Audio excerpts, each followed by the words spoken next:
buenos días, muchas gracias. Gracias a las instituciones que han hecho posible que yo esté aquí. En primer lugar, como no, al excelentísimo Ayuntamiento de Santo Domingo de la Calzada, a la Universidad de La Rioja y a la Fundación Gustavo Bueno. Bueno, pues yo aquí voy a hablar, las palabras claves de esta conferencia serían comunismo, socialdemocracia y estado del bienestar. Y me voy a restringir solo al caso alemán y al caso británico. Y también a la repercusión que tuvo todo esto en la Unión Soviética, hasta después, claro, después del caso alemán. Como esto va sobre socialdemocracia y comunismo, pues es la gran, digamos, escisión de estas dos generaciones de izquierda, la cuarta y la quinta, de la sexta, sería un poco ya para Asia. Pero me voy a centrar simplemente en eso, el comunismo y socialdemocracia, en la disputa de reformismo y revolución.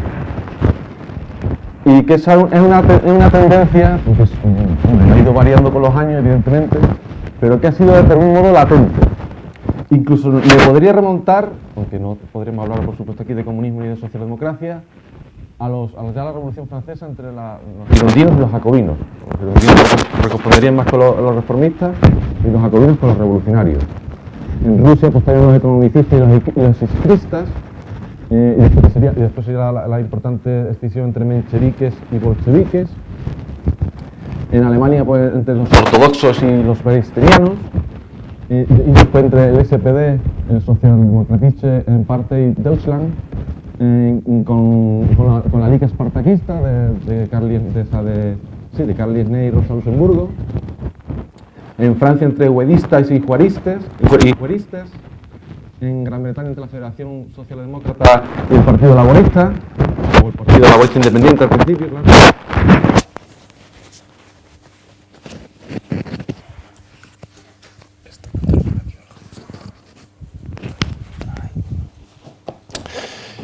En Bélgica entre Borqueres y Vandelverde, en Italia entre integralistas y reformistas, en España, no lo explicamos tanto, que es muy temprano todavía. En España pues sería en el PSOE, en el seno del PSOE, pues una escisión, digamos, el Partido Comunista es una escisión del Partido Socialista Obrero Español, pero después también en el mismo PSOE hubo una escisión entre reformistas y revolucionarios en Torrelodones en 1933 entre los partidarios del Lenin español, que era Francisco Largo Caballero, y Julián Besteiro, que sería la línea más socialdemócrata, la línea reformista. Y esta, digamos, escisión entre reformistas y revolucionarios no es tampoco exclusiva solo de los anarquistas, o sea, de los comunistas y los socialdemócratas. Ya hemos visto que entre girondinos y jacobinos pues podría darse también esa dialéctica. Sino también, por ejemplo, en los anarquistas, porque Proudhon, las doctrinas de Proudhon serían más bien reformistas. Incluso hablaba que no se puede hacer un San Bartolomé con los burgueses, que hay que ir a hacerlo de manera mediante reformas, sin hacer revolución. Frente a los bakuninistas, de Bakunin, que eran más bien pues, revolucionarios, aunque tampoco llegaron a llevar a cabo ninguna revolución. Pero en teoría lo eran. Digamos, esta escisión entre reformistas y revolucionarios, claro, aquí lo que pasa es el término socialismo. Porque el término socialismo, pues, en fin, se remonta a Pierre Leroux, digamos, el primero que lo utiliza de una manera, al principio de una manera ponderativa, después peyorativa, después lo hace de una manera ponderativa. Y claro, aquí los términos se confunden. En el siglo XIX, los términos socialdemócrata, socialismo y comunismo se confunden. Y eso no se verá ya después hasta muy posteriori, sobre todo ya en 1917, cuando Lenin dice no nos podemos llamar socialdemócratas. Cuando ya de una manera ya más formal ya se distingue entre socialdemocracia y comunismo en esos términos. Pero en el siglo XIX la cosa es confusa. Decía el jurista e historiador Lorenz von Stein que el socialismo digamos, bueno, el socialismo, ese término, la palabra socialismo, es una doctrina filantrópica y pacífica ligada con los escritos de Saint-Simon y Fourier. Y el término comunismo es una doctrina revolucionaria derivada de las doctrinas de Babeuf y sus sucesores, sobre todo Etienne Cabet. Y aquí vemos que socialismo se refiere a lo que después se llamará socialdemocracia, es decir, reformismo, y comunismo, pues lo que sí que se mantendrá con ese nombre, como en sentido de una teoría revolucionaria. Marx y Engels siempre prefirieron el nombre de comunista. De hecho, el escrito más famoso de estos dos autores pues se llama Manifiesto del Partido Comunista o Manifiesto Comunista. Nunca se llamó Manifiesto Socialdemócrata o Manifiesto Socialista, aunque también ellos utilizaban evidentemente el término socialismo. Pero ellos nunca renunciaron al nombre de comunista, ellos se consideran realmente comunistas, porque era la doctrina revolucionaria frente al socialismo que ya tenía desde el principio, siempre tenía una connotación reformista. Aunque no siempre, claro. Pues como digo, estos términos se confunden en el siglo XIX, están un poco confusos, están mezclados. Entonces, claro, ellos decían que no se podían llamar, Engels sobre todo, decía que no se podían llamar socialdemócratas porque, claro, el comunismo, al fin y al cabo, viene a superar toda forma de Estado, inclusive la democracia. Que el comunismo tiene, digamos, un fondo anarquista, aunque no lo llamasen así y ni lo quieran reconocer, pero tiene un fondo anarquista. Es decir, anarquista es decir, la abolición del Estado. Es decir, la destrucción del Estado burgués y la abolición del Estado proletario, una vez que en la dictadura del proletariado, pues va, digamos, desmantelándola poco a poco a la resistencia de la burguesía mediante las purgas, y después, pues poco a poco, pues aquello llegará la anarquía, el reino de la libertad, y aquí paz y después gloria. Y ya en el 18 Brumario, de 1852, siempre lo confundo si es 1851 o es 1852, si alguien lo sabe, que lo puntualice. Bueno, pero vamos en esa época más o menos, pues ya Marx decía, se refería ya al término socialdemocracia como aquello que se le quita la arista revolucionaria a la clase obrera, pero sin embargo, en tanto clase política, pues se le afila su arista socialista. Vamos. Pero, al fin y al cabo, lo que vendría, con este término ya en Marx, fíjense, en 1852, lo que viene a decir Marx es, tal y como se entendió después, la socialdemocracia. Todo esto también con mucho entre comillas, porque claro, todavía no se define, no está totalmente decidida esa decisión entre socialdemócrata y comunista. Pero ya Marx decía que el carácter peculiar de la socialdemocracia se resume en la exigencia de instituciones democráticas republicanas como medios, no para neutralizar los dos extremos, capital y trabajo asalariado, claro, sino para mitigar su antagonismo y trastocarlo en armonía. Ya viene aquí a decir lo que sería después la socialdemocracia, digamos, pacifista, armonicista, reformista, con guantes blancos. La socialdemocracia, digamos, pues claro, eso, digo, lo que busca es la reconciliación de la armónica entre las clases. Frente al comunismo, que es el antagonismo, por eso es revolucionario, el antagonismo de clases, pues aquí hay que luchar en las calles y hacer la guerra civil. La guerra civil, digamos, es la culminación de la dialéctica de clases. Y la socialdemocracia pues pide la continuidad, es un continuismo a través de reformas, y el comunismo pues la ruptura. Si en la socialdemocracia se habla de una evolución, pues en el comunismo se habla de una revolución. Y claro, la revolución pues rompe el marco de la legalidad burguesa, por supuesto. Y Lenin decía, claro, además lo dice con estas palabras, que en la socialdemocracia, él ya luego, como he dicho antes, en el 1917 hablaría ya en esos términos, ya con el sentido ya peyorativo, pues la socialdemocracia es, digamos, un oportunismo cobarde. Solo le faltó decir que era una izquierdita cobarde.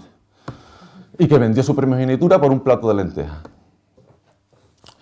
El SPD, bueno, Sozialdemokratische Partei Deutschland, dicho así con acento andaluz, pues, digamos, tuvo este nombre lo adquirió en 1890, aunque el partido se formó en 1865, pero en 1890, en el Congreso de Halle, en octubre de 1890, pues se llamó ya definitivamente tuvo ese nombre. Yo lo voy a llamar SPD o Partido Socialdemócrata. Y que se formó, fue la fusión o la unión, forzada a juicio de Marx, y no le gustó un pelo, no le gustó desde el principio, entre lasallanos, los lasallanos, digamos, de Ferdinand Lasalle, un judío, un abogado, uno de los hombres, digamos, que creó, digamos, que hizo que el movimiento obrero dejase de ser un apéndice de la burguesía liberal para ser un partido obrero independiente.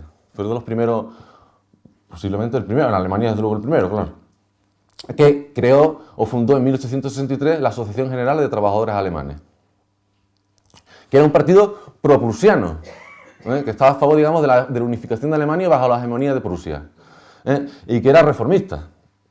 O sea, ya en esta vemos una de las alas del SPD, que después que se van a fusionar en 1875, pues una de ellas es reformista, claramente reformista o explícitamente reformista, vamos, esto no se ocultó. El otro ala, que es el Partido Socialista Obrero Alemán, de Wilhelm Liebknecht y August Bebel, que fundaron en 1869 en el Congreso de Eisenach, de ahí que fuesen llamados los Eisenachianos, pues era el ala marxista. Digamos, ellos seguían las doctrinas de Marx, aunque también de una manera sui generis, y también tenía ellos su interpretación. Tampoco es que siguiesen Marx. Sí, Marx era Marx, por supuesto, pero tampoco era una autoridad en 1870 o 1869, cuando se fundó este partido, pues tampoco era Marx. Bueno, había ya publicado El Capital, desde luego, 2 años antes, en 1867, pero no era Marx, digamos, la figura de renombre universal que es hoy en día. Sino Marx sí lo tenía muy en cuenta, evidentemente, pero también todo era muy disputado, que no se había ganado de Marx el prestigio que después tuviese con la Unión Soviética o con los demás estados comunistas. Y el 21 de julio de 1870 los lasallanos votaron a favor de los créditos de guerra, como después harían el 4 de agosto de 1914 el SPD, el partido, cuando votaron a favor de los créditos de guerra a la Primera Guerra Mundial. Pero ya vemos aquí este antecedente que el ala reformista del partido, aunque todavía no se habían fusionado, claro, pues estamos hablando de 1870, sería después en el Congreso de Gotha en 1875, pero ya en lo que iba a ser después el ala reformista del partido ya votó a favor de los créditos de guerra. Karl Liebknecht y August Bebel Karl sería el hijo, Wilhelm Liebknecht y August Bebel se abstuvieron y no votaron en contra para no parecer que su voto fuese bonapartista, claro, pues no tampoco votar a favor de Napoleón, claro. Napoleón III, el niño Napoleón III. Y los lasallanos, digamos, pues eran nacionalistas, de algún modo, y los eisenachianos eran internacionalistas. Lasalle, que digamos era defensor de la unidad de Alemania desde arriba, frente a la burguesía, al partido progresista de Schulze, que es un partido tan grande como el Partido Socialdemócrata, incluso más al principio. Y los eisenachianos pues defendían a la burguesía frente al Estado prusiano. Es decir, si los lasallanos buscaban una alianza entre los socialdemócratas, digamos, entre ellos mismos, que se querían representantes del proletariado, creo que eso había que verlo, claro, y con la aristocracia, con Bismarck, ya se sabe que Lasalle y Bismarck pues, se reunieron en el año 1862, 1863, 1864, estuvieron reunidos secretamente Lasalle y Bismarck. A Bismarck le caía bien Lasalle, pero tampoco se crean ustedes que le hacía mucho caso. Y eran proprusianos, proprusianos del Juncker, del gobierno Juncker de Prusia, que va a ser después el estado hegemónico de la unificación de Alemania. Y los eisenachianos, pues eran antiprusianos y entonces preferían una alianza con la burguesía, con el Partido Progresista, frente a los Junkers, frente a la aristocracia, vamos, o la autocracia, si se quiere. Marx, como he dicho, no vio con buenos ojos la fusión entre lasallanos y eisenachianos, porque, claro, Marx siempre le daba muchos rapapolvos a Lasalle. Lasalle era un reformista, al fin y al cabo, no era un revolucionario, entonces lo veía aquello forzado, y por eso publicaría en 1865, cuando se hizo esta fusión de estos dos partidos, la crítica al programa de Gotha, y que intentaba, pues, digamos, pues, neutralizar el lasallismo. Lasalle había muerto ya en 1964, Lasalle murió por 11 años después de que el partido se unificase, pero sus doctrinas quedaron ahí, y Marx pues, las quiso triturar de algún modo, que no lo consiguió. Porque al fin y al cabo el reformismo se impuso. Y si el SPD fue un partido de proyección internacional, internacionalista, no fue por ser un partido revolucionario. La Segunda Internacional, que la comandaba el Partido Socialdemócrata Alemán, sí, tuvo un impacto internacional, pero no era una internacional revolucionaria, fue una internacional reformista. Lasalle, que como digo que se reunía con Bismarck, pues digamos, fíjense la expresión que buscaba, él buscaba un estado monárquico del bienestar. Fíjense, qué tremendo, estado monárquico del bienestar. Y que él buscaba el sufragio universal, él hablaba de un ejército sufragista. El diccionario soviético de filosofía de Mark Rosenthal y Pavel Ilyushin, que hemos comentado muchas veces en la Fundación Gustavo Bueno, pues dice en la entrada de La Salle, refiriéndose a La Salle. Ya estamos hablando ya de los años 40, años 60, años 80, cuando se publicaba el diccionario soviético de filosofía, era muy a posteriori de todo esto, claro.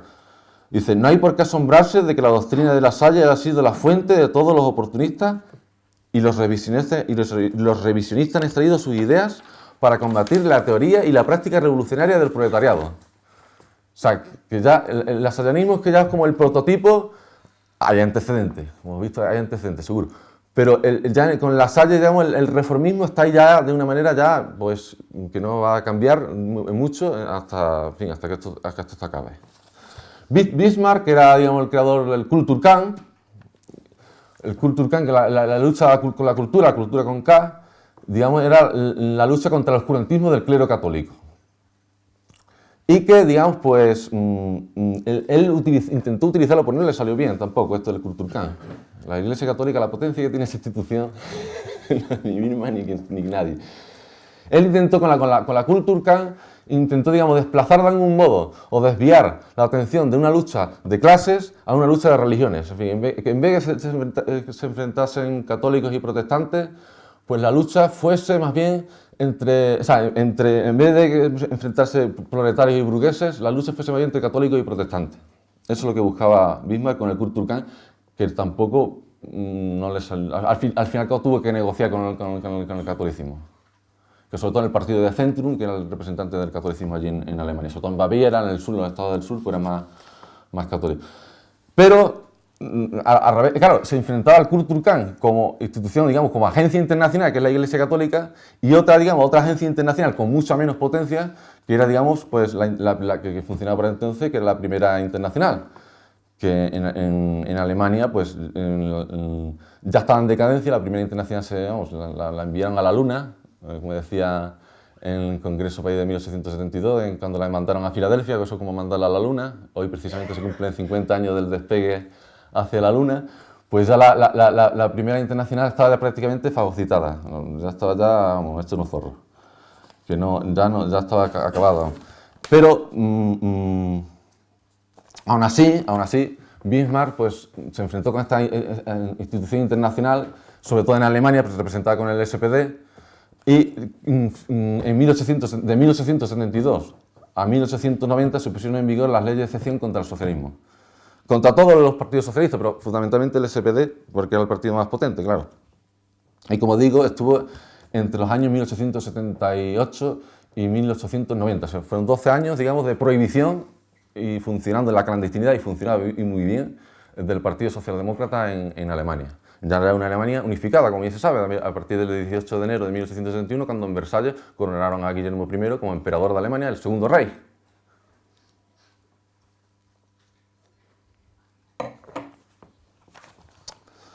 Y fíjense, al salir de la clandestinidad en 1890, el Partido Socialdemócrata tenía 1.427.000 afiliados. Es verdad que el Partido del Centro tenía 1.500.000, tenían algo más. Entonces, por eso yo digo que Bismarck se enfrentaba a todos los internacionalistas, tanto católicos, que al final tuvo que negociar, como socialdemócratas, que en este tiempo se llamaba socialdemócrata, era el nombre que más se utilizaba más las personas socialdemócratas que comunistas. Pero aquí todavía socialdemócratas podían ser socialdemócratas revolucionarios o socialdemócratas reformistas. Yo digo que el nombre es algo que se va viendo después a posteriori, ya en 1917, cuando ya el presidente de Lenin dice socialdemócratas, reformistas, maricomplejines, comunistas, los revolucionarios buenos, los auténticos, bien, los auténticos marxistas, claro. Claro, Bismarck, digamos, pues sí, venció, sí, los católicos, al catolicismo no mucho, pero bueno, tampoco hay que perdiese la batalla. A los socialistas, pues sí, de alguna manera los neutralizó, porque aquello era complicado también y era peligroso porque podía desestabilizar a Alemania en la dialéctica de clases, y eso en la dialéctica de estados pues repercutiría, porque una Alemania dividida entre proletarios y burgueses, pues eso es una perita en dulce para las potencias que rodeaban a Alemania. Y Alemania está en todo el centro de la trama geopolítica, en el centro geográfico de una trama, digamos, geopolítica que estaría, sobre todo, fundamentalmente por el imperio francés, o el frustrado imperio francés, que siempre se ha visto negro para ser un imperio de verdad, el imperio británico, por supuesto, que sí lo era, hay que reconocerlo, y el imperio ruso. Entonces, claro, Alemania siempre tuvo una posición estratégica muy complicada, ¿eh? De hecho, bueno, Bismarck, sí, Bismarck, digamos, que fundó Alemania a base de guerras, como es natural, la guerra de los ducados de Schleswig-Holstein en 1864, la guerra que estuvo aliado a Austria, después, una vez solidarios contra terceros, pues ya una vez que vencieron a los daneses en la guerra de los ducados de Schleswig-Holstein, pues combatiría contra los austriacos y los venció. Y después, como bien saben, la guerra franco-prusiana, el 12 de septiembre de 1870, la batalla de Sedan, pues la victoria de Alemania fue espectacular e incontestable. Y ya, claro, cuando vino Guillermo II, Guillermo el Malo, pues Guillermín quería un imperio de ultramar, Bismarck le dijo que eso era peligrosísimo, que Alemania no era prudente, que era un imperio de ultramar, porque con los lobos, los tiburones, aquí siempre se habla que de Alemania eran los malos, pero lo malo es que los franceses y los británicos tienen un imperio impresionante y depredadores los dos, y brutales y bestiales, pero en fin. Y Alemania tenía tanta potencia, sí, tuvo ese viaje, digamos, o ese giro hacia el colonialismo, compitiendo sobre todo fundamentalmente con Francia y con Gran Bretaña, pero tuvo tanta potencia aquella nación que hicieron falta 2 guerras mundiales y 3 imperios universales para derrocarlo, ¿eh? Y 6 años de guerra. Bueno, 6 años no, la segunda guerra de los 30 años, diría Churchill, ¿eh? Claro, y Alemania pues, fueron 3 imperios, el imperio británico, el imperio estadounidense y el imperio soviético. Hicieron falta 3 imperios para derrocarlo, ¿eh? Porque se vea la potencia de la construcción de Bismarck, que no era tontería. Bismarck, que creó a ver si me sale bien, Wolfenstein. Bueno, por vuestra risa no sé si me ha salido muy bien. Que se traduce como estado de bienestar, por supuesto. Entonces está Wolfenstein, es una expresión que crearon los socialistas, los llamados socialistas de cátedra, ¿sí? Y que se considera, bueno, el primer sistema de protección social generalizado. Bueno, yo no sé si era el primero, pero desde luego uno de los más sofisticados hasta el momento, ¿sí? Y claro, estamos hablando ya de la década de 1880. Y claro, se considera un estado del bienestar autoritario y conservador. Un despotismo protector, se llega a decir. Un paternalismo, un intervencionismo, vamos. Un socialismo de Estado. O sea, incluso su enemigo, un socialismo de Estado, le llaman.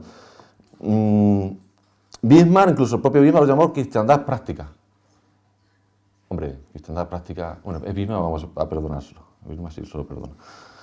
Yo lo que me pregunto, ¿esto será una derecha socialista? ¿Una especie de proto-derecha socialista que tenga que ver con lo que fue Gustavo Bueno llama derecha socialista refiriéndose al maurismo, al primo riverismo y al franquismo?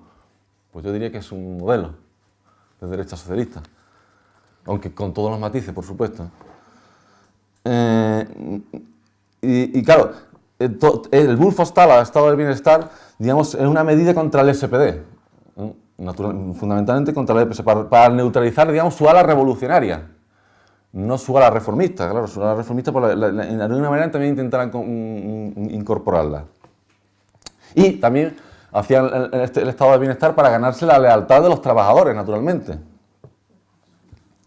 Y fortalecer, y muy importante, fortalecer el Estado, que Alemania es una nación recién unificada, una nación política, un Estado federal, pero auténtico, no como lo que quieren inventarse esta gente del PSOE, sino un Estado, digamos, que son estados, existían estados independientes, de Baviera, de Nassau, de Hesse, de Hannover, la ciudad libre de Frankfurt, en fin, lo que es. Y pues Bismarck, con su gran obra, pues lo unificó, eso es, a base de guerra, a base de sangre y fuego, como debe ser.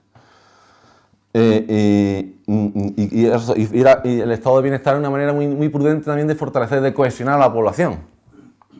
Y no solo mediante la represión, por lo tanto, no solo prudente era la represión social. La política de Bismarck era de palo y zanahoria.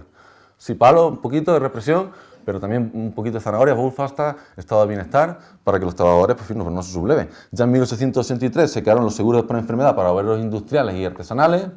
en 1864 el seguro de accidente y en 1869 el seguro de vejez, o de las pensiones, si quieren. Y claro, como digo, el estado de bienestar pues, cohesionaba a la población, es algo que incumbía a todos los alemanes. Una cosa muy importante, se escolarizaron a todos los niños alemanes. Fíjense ustedes, en la España del régimen 78, lo importante que es esto, y así estamos porque no se escolariza de una manera, un plan nacional de educación nacional, no lo tenemos hoy en día. Bismarck vio que eso era prudente, había que escolarizar a todos los niños del alemán y que todos aprendieran una educación, digamos, nacional y tuviesen el orgullo de ser alemán, ¿no? Que eso, claro, fortalecía a Alemania contra Francia y Rusia, ¿no? Fundamentalmente. También estaba el Imperio Británico por ahí enredando, eso desde luego. Pero aún así, con toda la Wolfenstein y todo lo que se quiera, pues las huelgas se recrudecieron. Y como digo, el Partido Socialdemócrata Alemán fue incrementando su número de afiliados. Eso fueron, y hasta que en 1890 consiguieron la legalidad. Volvieron a ser un partido legal. Digamos, claro, el estado de bienestar de Bismarck no solo fue posible, digamos, por la pacificación a nivel de la dialéctica de clases, sino también fundamentalmente a través de la pacificación de la paz alemana, como el gallo del corral europeo, en la dialéctica de estados. Alemania, digamos, pues era la potencia hegemónica continental. No se puede decir europea porque si consideramos las islas británicas como europeos, pues ellos tenían la hegemonía mundial, al fin y al cabo. Pero en lo que era la Europa continental, pues desde luego Alemania impuso su paz, la paz de los vencedores, contra los vencidos, y la paz germánica, la paz bismarckiana, que se prolongó 43 años, pues de 1871 a 1914. Y hasta ahí Alemania tuvo su hegemonía. Después sí, vendría la Primera Guerra Mundial y la Segunda Guerra Mundial, que es una guerra de los 30 años, o Segunda Guerra de los 30 años. Engels, en 1891, decía que era iluso pensar que se podrá, por vía bonachonamente pacífica, organizar la república. Y no solamente la república, sino más aún, la sociedad comunista. Fíjense, Engels murió en 1895. Y esto lo dice en 1891. Es decir, hasta el final fue un revolucionario. Bueno, en teoría. Porque para ser revolucionario hay que mancharse las manos de sangre y hay que ir a la revolución también. O sea, aquí, con mucha teoría revolucionaria, tampoco va a ir a la revolución, se va a hacer inmediatamente, ¿no?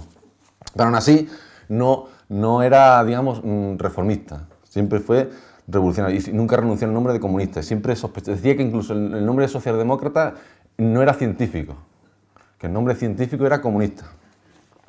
Y Bernstein, que era el albacea de Engels, pues en 1899, 4 años después de la muerte de Engels, escribiría las premisas del socialismo y las tareas de la socialdemocracia, que son, digamos, es lo que se conoce como revisionismo, que es contra Marx, contra la teoría de la revolución de Marx, de que el proletariado se iría cada vez pauperizando cada vez más y llegaría a un punto en que ya, claro, aquello estallase como fuese. No, pues Bernstein decía no, que el capitalismo ha sabido reestructurarse, que ha sido de alguna manera pues, no precipitar la revolución. Y las tesis de Bernstein, que fueron condenadas en el Congreso de Hannover en 1899 por Kautsky, precisamente, y por August Bebel, y también Lübeck en 1901, pues también sus tesis fueron rechazadas, aunque él no fue expulsado del partido, eso también hay que tenerlo en cuenta.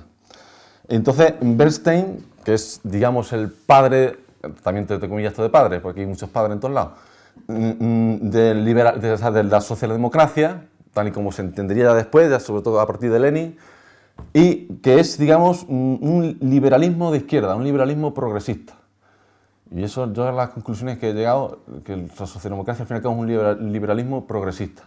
Y dirán ustedes, pues son lo peor de lo peor, liberalismo progresista, liberal y progresista, o sea, tiene lo malo del facho y del progres, ahí se junta todo. Bien. Claro, y Bernstein pensaba que la totalidad de la reforma era igual a la revolución. O sea, que no hace falta ir a las barricadas, sino a través de las urnas.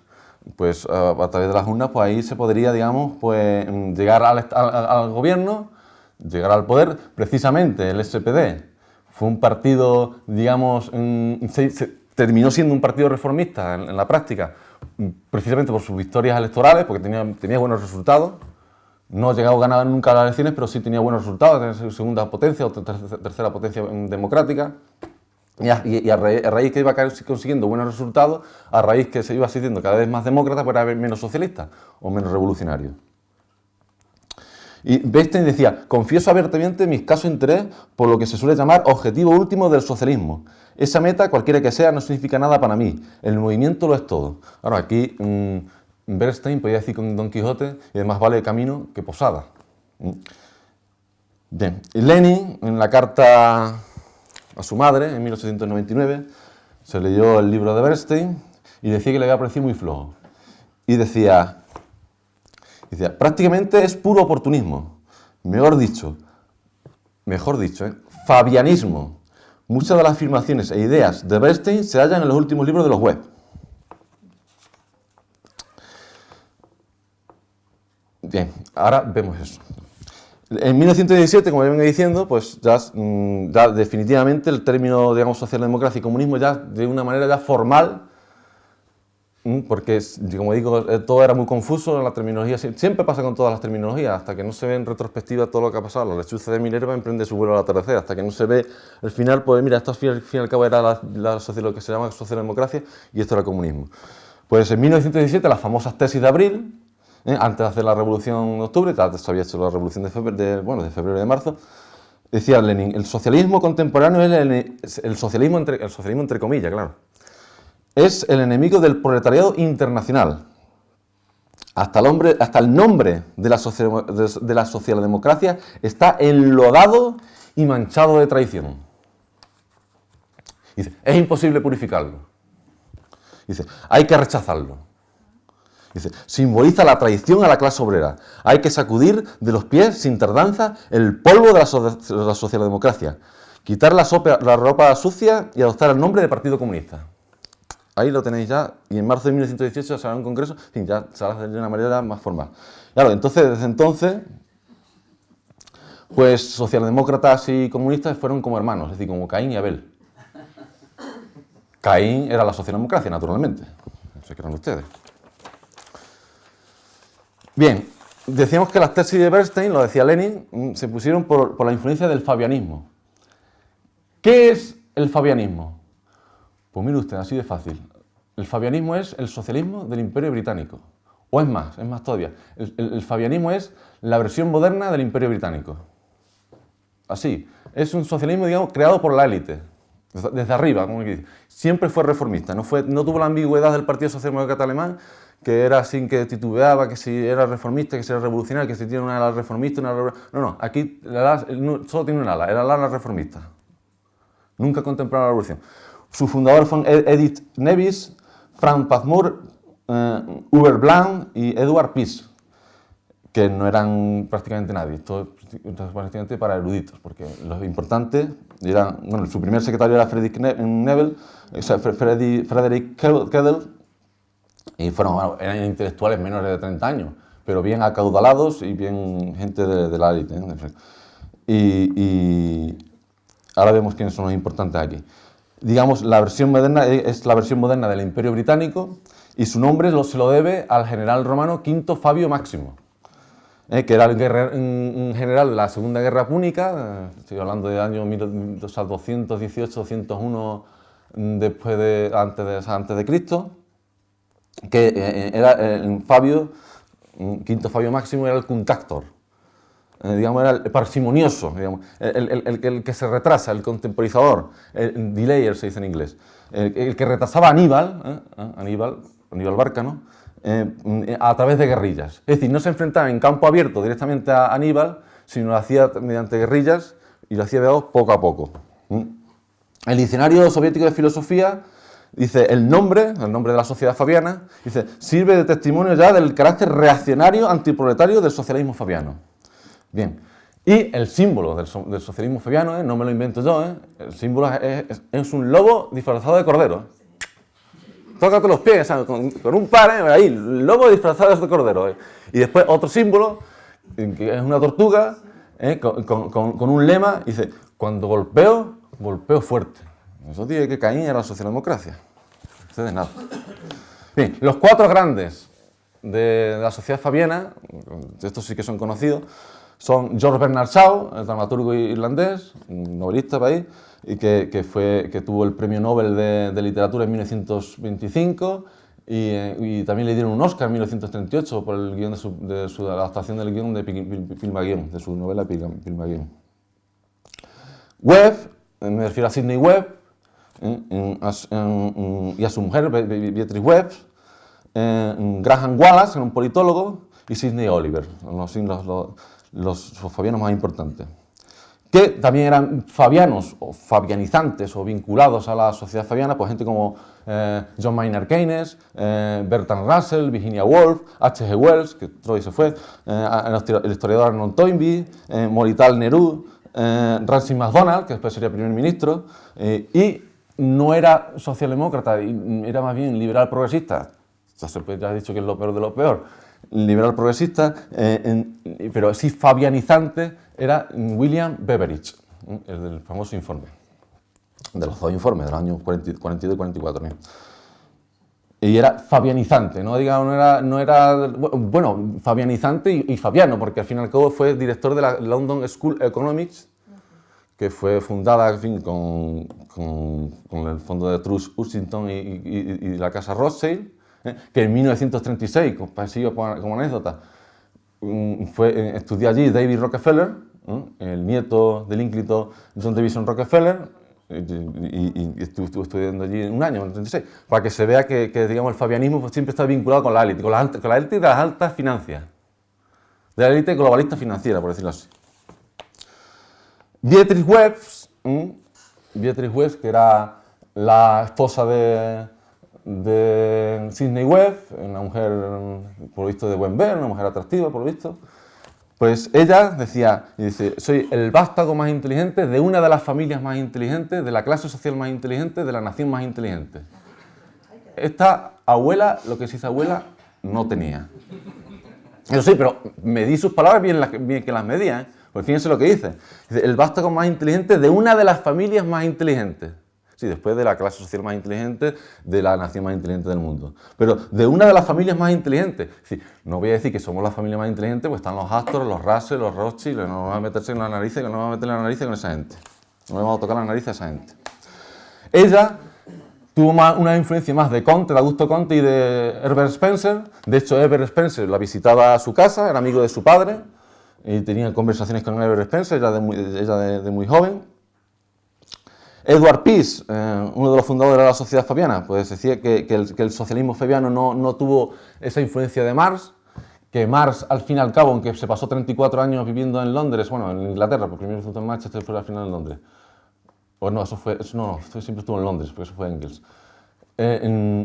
Aunque se llevó 34 años en Inglaterra, siempre fue un alemán, y de hecho en las doctrinas del Capital pues no tuvieron tanta influencia. De hecho, Robert Owen tuvo más en Inglaterra en los años, estamos hablando del siglo XIX, al final del siglo XIX, tenía más repercusión Owen que Marx, y que Marx no tuvo tanta potencia, que Marx era al fin y al cabo un filósofo alemán, un revolucionario alemán, que no cuajó, y el socialismo británico, sí, estaba la Federación Marxista, pero eso era un partido insignificante, y lo que era después el Partido Comunista, pero el Partido Comunista en Inglaterra, pues el importante del Partido Laborista.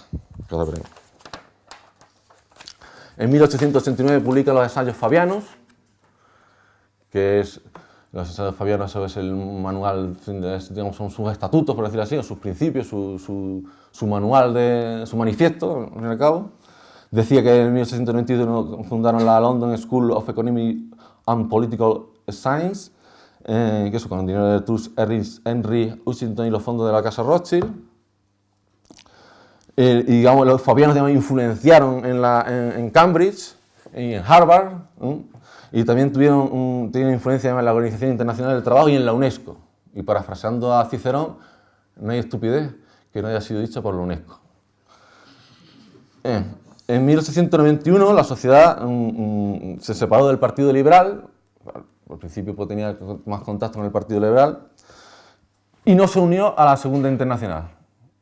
Aquí me enmiendo de la plana, porque digo en mi artículo, tengo un artículo en el Basilisco, el último Basilisco, sobre socialdemocracia, la contribución a la crítica de la socialdemocracia, y digo que la sociedad fabiana controlaba la Segunda Internacional. Ja, ja, ya quisiera. No, Ellos ni siquiera, de hecho, cuando se derrumbó en 1914, la bancarrota pues no la afectó. No la afectó. En 1900, justo en el año 1900, una conferencia fabiana que organiza en el Comité de Representación Laboral, cuyo secretario era Ramsay MacDonald, que es el embrión del Partido Laborista, aunque también estaba en 1893, se fundó el Partido Laborista Independiente. Pero con este comité de representación laboral, pues el Partido Laborista se funda finalmente ya en 1906, ya como Partido Laborista a secas. Y siempre, igual que la Sociedad Fabiana, fueron reformistas. De hecho, por la Sociedad Fabiana, pues hay una especie de think tank que repercutió en el Partido Laborista. Y el Partido Laborista no tuvo la ambigüedad del SPD. El Partido Laborista siempre fue un partido reformista. Nunca fue un partido marxista, al fin y al cabo. Y que era un partido del establishment, además un partido monárquico. Decían que la monarquía era algo natural del pueblo británico. En la república eso ni se les pasaba por la cabeza. No. Y era establishment. En 1905 crean, sobre todo Beatrice West y William Beveridge, ya se junta con ellos, en la Comisión Real de la Ley de Pobres. Pero Beatrice West no estuvo muy... estoy hablando de 1905-1909. Pero Beatrice no lo vio con buenos ojos y entonces hizo un estudio paralelo que es el Minute Report. Junto también con Beveridge. William Beveridge estaría en el Minute Report, que es el libro blanco del sistema de seguridad social de la cuna a la tumba. Y dice, Beatrice dice, ella lo que proponía Beatrice era lo siguiente: asegurar un mínimo nacional de vida civilizada, abierta a todos por igual, de ambos sexos y de todas las clases, por las cuales nos referiremos a nutrición, a la castración suficiente cuando eran jóvenes, un salario digno cuando somos capaces, tratamiento cuando está enfermo, y de modo de vida modesto, pero seguro cuando se está discapacitado o envejecido. En 1918 se crean las ideas fabianas del programa: la renta mínima, la prevención del desempleo mediante obras públicas, seguro de desempleo, 48 horas semanales de trabajo, nacionalización de la industria, expropiación de excedentes de riqueza, en fin, todo esto también todo muy de boquilla, aquí hablas gratis, claro. Y en 1920, ya 2 años después de la guerra, pues ellos van a fundar, junto a otros partidos socialistas de Europa, pero ahora sí que la van a dirigir, no como la Segunda Internacional de 1889 hasta 1914, que duró la Segunda Internacional, que ellos se quedaron fuera, ellos no querían. Pero esta vez sí la van a controlar, y tendría su sede en la City, en Londres, la Internacional Socialista, de 1920, y en el Congreso de Berna. Y como digo, su sede está en la City, controlado por la Sociedad Fabiana. Claro, aquí hay una serie de batallas de distintas internacionales, porque también se crea la Unión de Viena, que sería la Internacional 2 y media, que la Internacional 2 y media puede intentar reconciliar reformistas y revolucionarios, es como, yo que sé, como mezclar el agua con el aceite, no tenía eso aquello mucho sentido, y al fin y al cabo cedieron y se fueron con la Internacional Socialista, que fundaron en Hamburgo en 1923 la Internacional Laborista y Socialista, comandada por la Sociedad Fabiana. Pero aunque su secretario era el austriaco Friedrich Adler. Pero su sede también seguirá estando en la City, en Londres. En 1924 el Partido Laborista llega al poder. Fíjense que lo fundaron en 1906 y en 18 años, ya mayor de edad, ya consiguen el poder. Eso sí, durante un año. Es solo ese año, 1924. Que sería, el primer ministro sería Ramsay MacDonald, y Sidney West, y aquí hasta que, bueno, era el presidente, digamos, de la Board of Trade. Y en 1929-1971 volverían otra vez al poder el Partido Laborista.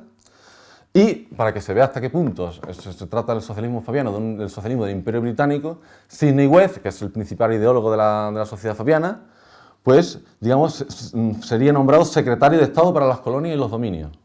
O sea, aquí se ve que era un socialismo totalmente del establishment, dirigido totalmente desde el establishment desde el principio.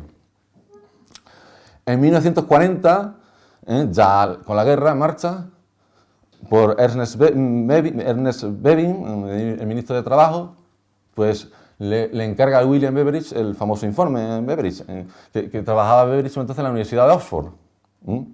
Y que, como dije, era fabianizante, porque fue director de la London School of Economics de 1919 a 1937. O sea, que tenía mucho contacto con los fabianos, y hemos visto que también colaboró con ellos en el Minority Report, con Beatrice Webb.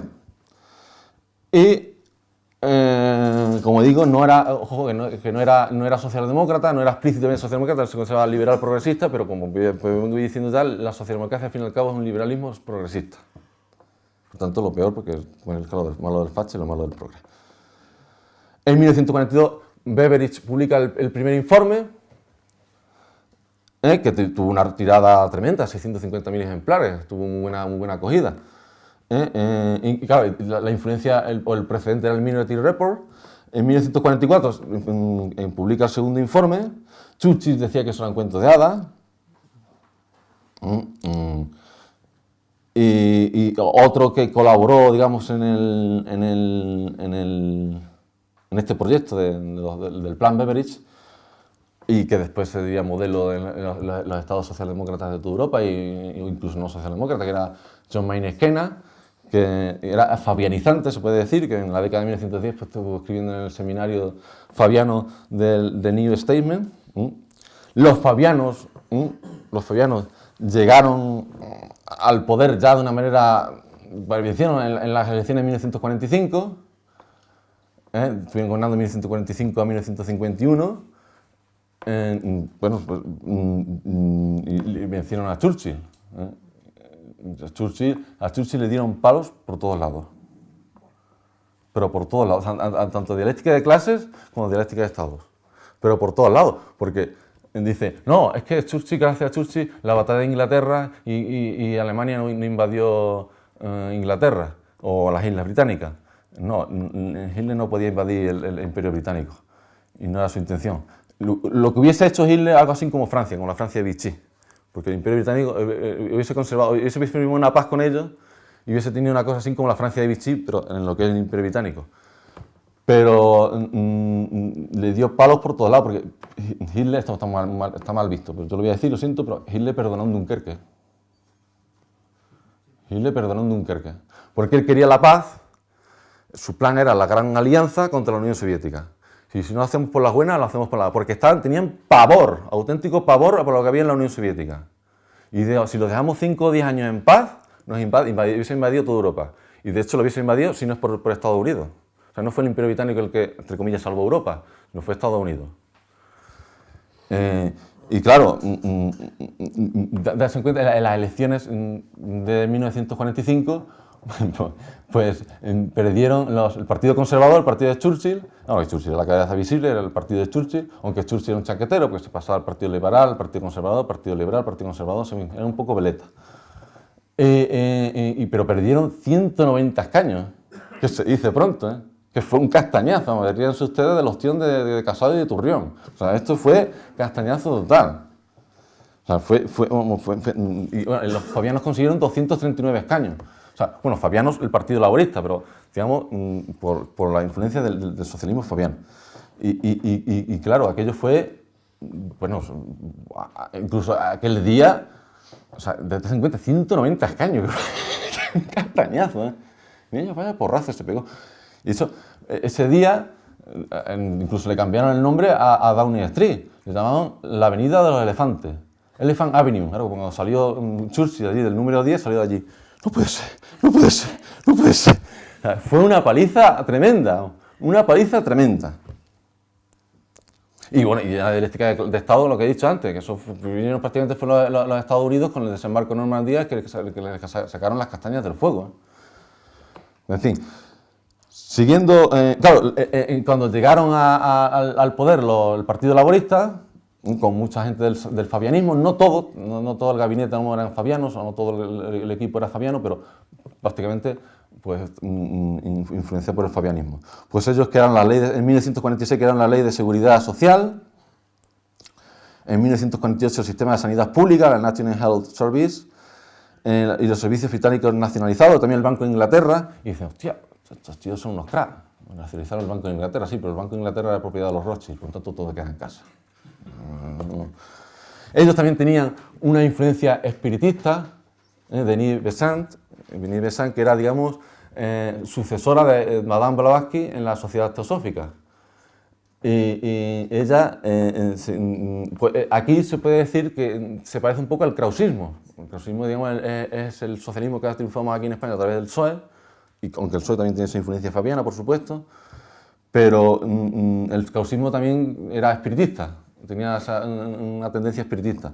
Pues ellos también los tenían, aunque alguien a título personal, pero en fin, lo toleraban de manera que el materialismo ahí no estaba muy... Porque si consientan a alguien que viene a la sociedad teosófica, el materialismo no es que le importase a ellos mucho, digamos. Y era más bien un humanismo, y que seguía un poco la doctrina de Stuart Mill. Sidney Way, digamos, fue el discípulo de Stuart Mill.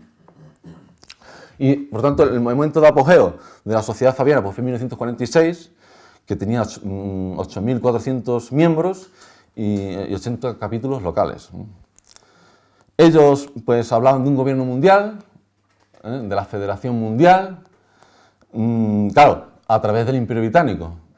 O sea, cuando hablan de Imperio Mundial, pues, al gobierno mundial, pues se refieren al Imperio Universal del Imperio Británico. ¿No? Pero mientras que aquello no era posible del gobierno mundial, pues ellos pensaban que las federaciones imperiales existentes pues era la vía más plausible para llegar al socialismo. Por eso dice el diccionario soviético de filosofía que el imperialismo fabiano, dice, es socialismo en palabras, imperialismo en los hechos. Transformación del oportunismo en imperialismo. Dietrich Webb, que ya en 1929 sería nombrado barón Passfield y secretario de Estado para las colonias y los dominios, como he dicho antes. Y pasaría de la Cámara de los Comunes a la Cámara de los Lores. O sea, esto es élite pura y dura. Y Lenin decía que los fabianos eran la expresión más acabada del oportunismo y de la política obrera liberal. Y que el socialismo, pues, digamos, era, para los fabianos era un ideal democrático. Sidney Way hablaba de permeación, de impregnación, de infiltración del fabianismo en las instituciones del Imperio Británico.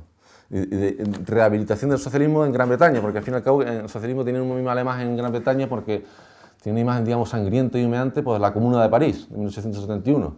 Entonces, pues el fabianismo vino a rehabilitar ese socialismo en Gran Bretaña, pero claro, ya era un socialismo no marxista. Al principio renegaron, como es natural, y viendo lo que estamos viendo, pues renegaron de la Revolución de Octubre, de la Revolución de los bolcheviques, pero en 1971, al caer el gobierno laborista, aunque Russell McDonald seguía siendo primer ministro hasta 1975, pero con un gobierno de concentración nacional con los conservadores, pero todos los laboristas y fabianos pues, salieron de allí, pues ya los Webb, pues, al perder el poder, pues, perdieron la confianza en el gradualismo y hubo una crisis en el fabianismo. Pero yo diría que no fue tanta crisis, porque después, incluso después en la guerra, pues consiguieron el poder, claro. Pero hubo discusiones y decisiones por la discusión en torno a la Unión Soviética. Y en 1972 Stalin invita a los Webb a que se maravillasen de la educación, la sanidad y la igualdad de los hombres y mujeres en la Unión Soviética, que salieron allí maravillados en los Dietrich Webb y Sidney Webb, el matrimonio. Dietrich estaba enamorada de la Unión Soviética y consideraba al Partido Comunista Bolchevique como una orden religiosa que predicaba la ciencia comunista. En 1975 pues, sacan los dos un libro conjunto que se llama Comunismo Soviético y entre interrogación ponía una nueva civilización y después en siguientes ediciones le retiraron el signo de interrogación, que se tradujo al ruso y fue promovido por el régimen soviético naturalmente, y los Webb pues, se considera ya un símbolo en la Unión Soviética. John Maynard Keynes, que leyó el libro El Comunismo Soviético, pues dice que todo ciudadano serio haría bien en examinar ese libro. Y estamos asistiendo al mayor grado de experimentalismo y empirismo jamás intentado en administradores desinteresados. En este sentido, los Webb y sus libros nos han permitido contemplar la dirección en la que parecen moverse las cosas y hasta donde se pueden llegar al momento. Claro, aunque pese a admirar a la Unión Soviética, pues aún así no se hicieron revolucionarios, seguían siendo reformistas, naturalmente. Robert Conques, el famoso Robert Conques, empleado de la CIA, que era británico, pero empleado de la CIA, para escribir libros negro legendarios sobre la Unión Soviética, exagerando los muertos de una manera pues infantil si se quiere, pero efectiva, porque eso lo ha querido todo el mundo, lo siguen creyendo, con la cifra canónica de los 20 millones de muertos, aunque Solzhenitsyn digo 66 millones de muertos, pero usted dice, no, hombre, vamos a darlo en 20 porque 66 no se lo cree nadie. Y tampoco, pues sí que se lo creen. ¿Sí? Pero en fin, no voy a ponerme aquí a hablar de los crímenes de los buenos y de los crímenes de los malos, sino que vamos aquí hasta almorzar y después todos los días, no se puede ser.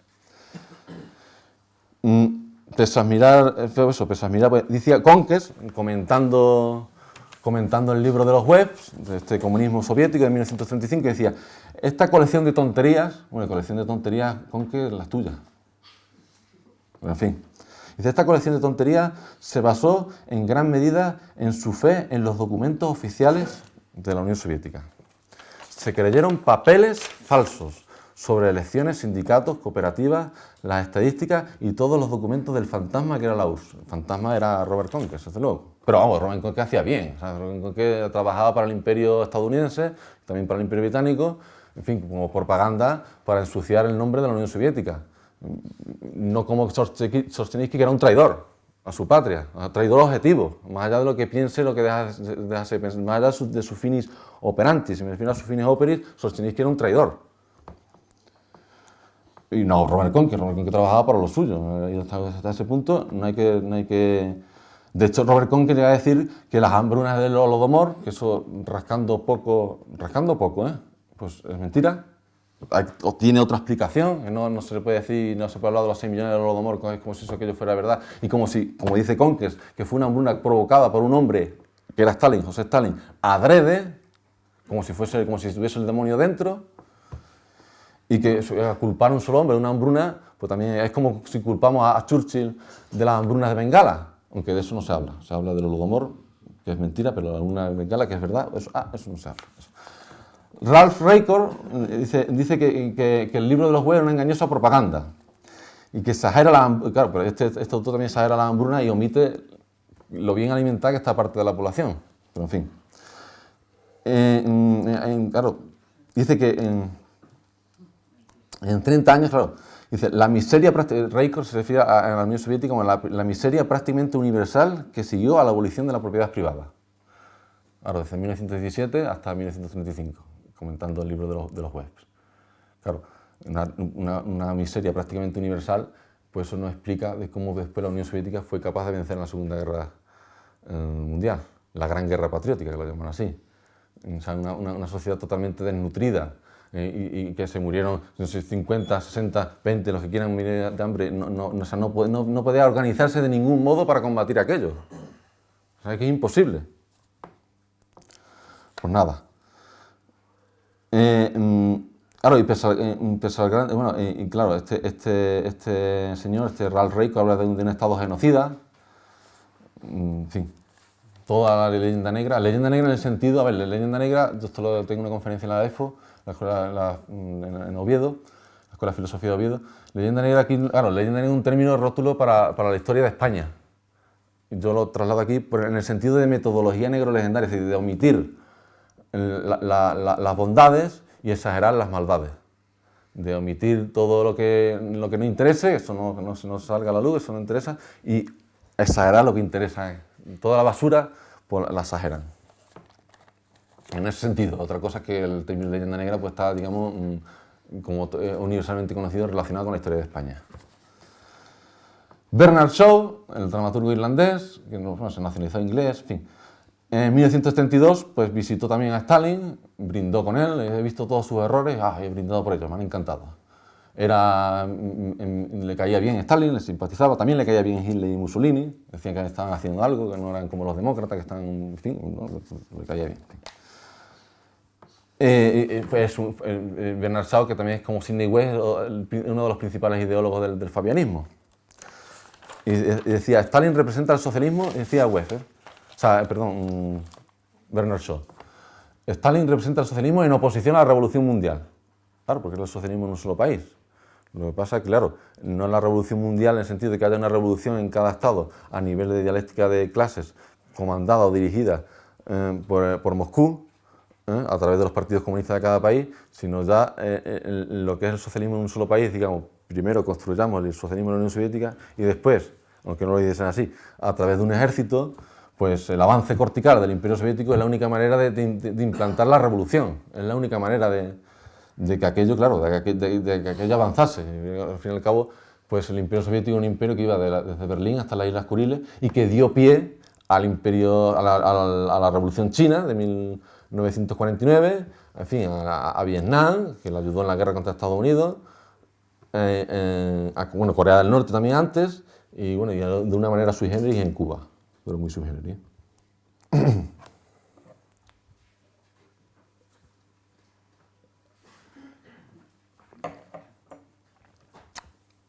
¿Qué pretendían los West cuando fueron a visitar a Stalin? Pues pretendían ganarse a la Unión Soviética contra Alemania. Era una alianza germano-soviética leal, que sería leal contra... O sea, una alianza germano-soviética contra Gran Bretaña, ellos también sentían pavor. Si se une el imperio soviético con lo que podría ser el imperio alemán, eso era muy peligroso para el imperio británico. También podrían haber optado por haberse sido aliados de Alemania contra la Unión Soviética, pero optaron por esa alianza, ser mejor aliado, porque también cogen a Alemania como una tenaza, a lo mejor es más fácil. Y bueno, y a Alemania la bombardearon, la masacraron también, hay que decirlo. La masacraron, vamos, aunque todos los bombardeos de la Segunda Guerra Mundial, incluyendo los dos atómicos, y el bombardeo de Tokio, que fue peor que el de Hiroshima y Nagasaki, en todos los bombardeos de toda la guerra no llega al 1.000.000 de muertos. A ver de dónde sacan los pelos 50 o 80 millones de muertos que quieren decir la Segunda Guerra Mundial, pero todos los bombardeos, que de donde muere más gente civil, población civil, que en un bombardeo, o sea, que si no en un bombardeo, pues no llega al 1.000.000 de muertos, y eso están de acuerdo con todos los teóricos. A ver de dónde sacan los demás muertos, pero en fin, no voy a hablar aquí de los muertos, porque los resucito.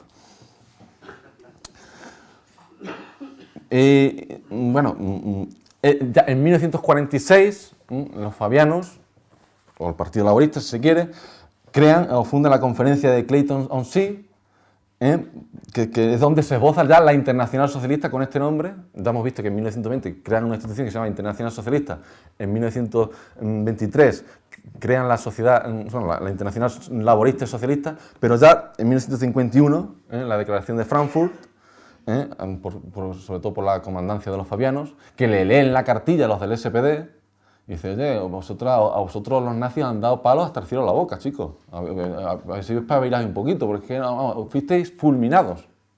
También el Partido Comunista lo fue. Pero en Clayton-on-Sea pues ya se esboza esa Internacional Socialista y en 1951 se funda la Internacional Socialista. Que coincide pues con el, digamos, con ese mismo año, en 1951, se funda la Comunidad Europea del Carbón y el Acero. Aquí todo, hombre, no todo está conectado con todo, pero sí que guarda relación. Eso sí que tiene, porque es la Unión Europea, o lo que se iba a llamar después Unión Europea, frente a la Unión Soviética. Eso estaba claro. No es cierto, como dice la página web de la Internacional Socialista, que la Internacional Socialista fue creada en 1864 y que fue reconstruida en 1951, eso no es verdad. Esa Internacional Socialista de 1951 no tiene nada que ver con la de 1864. No hay continuidad ninguna, no lo hay. Tal vez pueda tener más continuidad con la Segunda Internacional y que fue efectivamente reformista, como se vio el 4 de agosto de 1914 cuando el partido de SPD, que era el partido que comandaba aquella internacional, pues firmó los créditos de guerra y ya definitivamente no era un partido, digamos, preparado para la dialéctica de clases en la revolución, sino para prepararse en la dialéctica de Estado en la guerra mundial. Por lo tanto, no hay continuidad de esa primera internacional que Marx comandó de alguna manera, aunque no la fundó, pero se incorporó inmediatamente y estuvo muy al tanto del tema, de que ello se hizo adelante, no salió. Y esta Internacional Socialista de 1951 para Mahinri fue explícitamente, bueno, sigue siendo, porque sigue siendo esta institución, pero vamos, en los tiempos de la Guerra Fría era una institución anticomunista, en fin, antisoviética. Pero claro, ya hablamos aquí de anticomunista porque ya tenemos esta decisión entre socialdemócratas y comunistas. Entonces, toda esta dicotomía, como mejor dicho, esta dialéctica entre socialdemócratas y comunistas, pues claro, ya el socialdemócrata es anticomunista y el comunista es antisocialdemócrata. Claro, esto también hay que entenderlo que está desbordado por otras dialécticas, porque también existían los anarquistas, existían los liberales, los conservadores, en fin, la dialéctica de estados, la dialéctica de imperios, todo eso, que no hay que reducir todo esto, no, es que era un combate entre los socialdemócratas y los comunistas y esto era lo importante, no, eso era un aspecto de toda la trama. Yo aquí se estoy poniendo, pero no voy a hablar de todo. Entonces estoy hablando de esta dialéctica entre socialdemócratas y comunistas, pero que está desbordada por otros partidos, por otras instituciones y, en fin, por otros estados que se disputaban la lucha política. Digamos que la internacional socialista, digamos, también tenía el apoyo del Council on Foreign Relations, que se fundó en 1921 por Mendel House, en la mano derecha y la mano izquierda de Wilson. En realidad Wilson era él, como quien dice.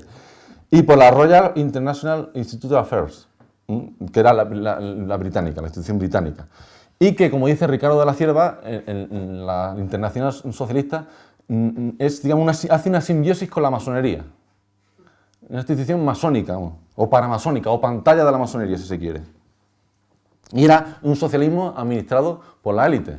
Y ya un socialismo con un plan claro de ir contra la Unión Soviética, que era una institución, en fin, que existía, es decir, un Estado, un imperio que existía desde 1917 y que había vencido en la Segunda Guerra Mundial y que ya tenía la bomba atómica.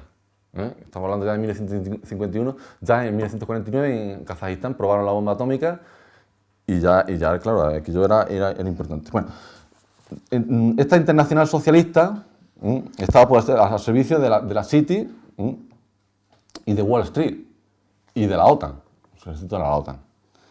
Y, por supuesto, fundamentalismo democrático a tope, pero vamos. O, si se quiere, fundamentalismo socialdemocrático, pero al fin y al cabo un socialismo liberal-democrático, una izquierda liberal, una izquierda progresista, que no defiende el socialismo ya como meta final, sino que son las elecciones, presentar simplemente las elecciones y participar del juego democrático capitalista, claro. John Kenneth Galbraith, que era un fabiano de la Universidad de Harvard. Harvard es una basura, ¿no? Y tiene su prestigio por el Council on Foreign Relations y la Comisión Trilateral. Harvard a lo mejor en ciencias duras, pues puede sí, y con los laboratorios que tengan, pues por supuesto que yo será muy refinado, todo lo que se quiera, pero en humanidades, ideología y filosofía, pues pura basura. Bueno, pues de hecho no hay tontería que no se ha dicho en Harvard, ¿no? John Kenneth Galbraith, este fabiano, decía en 1977, ya andando ya muchos años, estamos avanzando muchos años. Dice en 1977, fíjense la frase, es tremenda la frase, es tremenda. Dice, el socialismo moderno no dependerá de los teóricos o de los políticos, sino de los dirigentes de las empresas multinacionales. Es exactamente eso. Es eso. Es más, aquí en España, la socialdemocracia normalmente se dice que es el PSOE. El PSOE ya del clan de la tortilla, estamos ya del tiempo de la época de la transición, en fin, del régimen del 68. Que no es el PSOE de Largo Caballero, que era más bien filocomunista. O el de Besteiro, que era. El de Besteiro sí, el de Besteiro era socialdemócrata. Pero aquí en España, por ejemplo, lo que decía José María García, el imperio del monopolio. Que es el imperio del monopolio, el grupo Prisa. El Prisa, digamos, es el think tank del PSOE. Sobre todo en la época de Felipe González, la de Zapatero quizá hubo más rifirrafe. Pero, ¿quién dirigía el grupo Prisa? Juan Luis Cebrián. ¿Y dónde está Juan Luis Cebrián? En los últimos 10 años ha formado parte del Steering Committee del Club Bilderberg. O sea, que es totalmente... ahí se ve hasta qué punto estamos hablando de que la socialdemocracia es algo que ya venía desde el principio siendo controlado por ciertas élites, pero que finalmente es totalmente descarada de la élite sin alienar que escarbe, pues lo ves. Ya el poderío de la internacional socialista pues, ayudó a los socialdemócratas griegos, portugueses y españoles a llegar al poder, con la Comisión Palme, la Comisión de Willy Brandt. Willy Brandt, en fin, miembros del Council on Foreign Relations, del CFR, del Club Bilderberg y la Comisión Trilateral. Y los estatutos, bueno, eso es para verlo, y son actuales, o sea que son eso, meteros en la página de la Internacional Socialista y es para mear y no echar gota, ¿no? Es alucinante, yo no sé cómo estos tíos pueden creerse lo que escriben, yo no creo que se lo crean. pero la papilla bueno, dice cosas como, por ejemplo, la solidaridad es general y universal. Tócate los pies. Y dice, claro, aquí dice, y habla también de una sociedad mundial democrática. Claro, del Estado mundial de los globalistas, pues ellos hablan de, claro, lo suavizan un poco de sociedad mundial democrática, hombre, que es democrático. Entonces, vale. Y claro, es para leerse, dice, es evidente, lo dicen los estatutos, meteros en la página web un día, a ver si queréis reír un rato, dice, es evidente que la unidad de la familia humana ha dejado de ser un sueño utópico y es cada vez más una necesidad práctica. Es evidente que es una solemne majadería. No, un niño en la carta de los Reyes Magos es mucho más realista, porque el niño escribe la carta de los Reyes Magos, oye, muchos regalos llegan. De hecho, casi todo. Eso sería que si el niño pide bien, los regalos llegan, pero aquí no. Bueno, pues estamos ahora en los años 40, sobre todo a partir de 45, con el ascenso del Partido Laborista, del derrotado Churchill, que después volvería en el 51 Churchill al poder. O sea, los fabianos tampoco eran tan listos, por si Churchill después, un vejestorio, llegó en 1951 al poder, o sea, perdieron, pues tampoco eran tan listos, chicos. O sea, que no, tampoco le podemos echar muchas flores. Pero recuperó todo el poder Churchill, pues fíjate tú. En la Edad de Oro, claro, estamos hablando ya de los años 50, años 60, años 50 y 60, los 70 menos. De estos 60 no. Estamos hablando de eso, de la Edad de Oro del capitalismo, que se conoce como la Edad de Oro o la era Keynes, también se conoce así, que duró hasta 1972 con las crisis petrolíferas. El Diccionario Soviético de Filosofía, en la edición de 1963, se refiere al estado del bienestar, bueno, estado de prosperidad general, lo llaman, la entrada en estado de prosperidad general, como un mito de la propaganda de los teóricos del reformismo. Un mito, además se insiste la palabra mito. Claro, mito, desde otro punto de vista, se están refiriendo a mitos oscurantistas y confusionarios, un mito tenebroso. Y dice el diccionario, claro, es un mito, dice, afirmar que el capitalismo de mediados del siglo XX, convertido en capitalismo popular, ha creado el estado de prosperidad general, fuerza situada por encima de las clases y capaz de superar la anarquía de la producción y las crisis económicas, liquidar el paro forzoso y asegurar el bienestar de todos los trabajadores.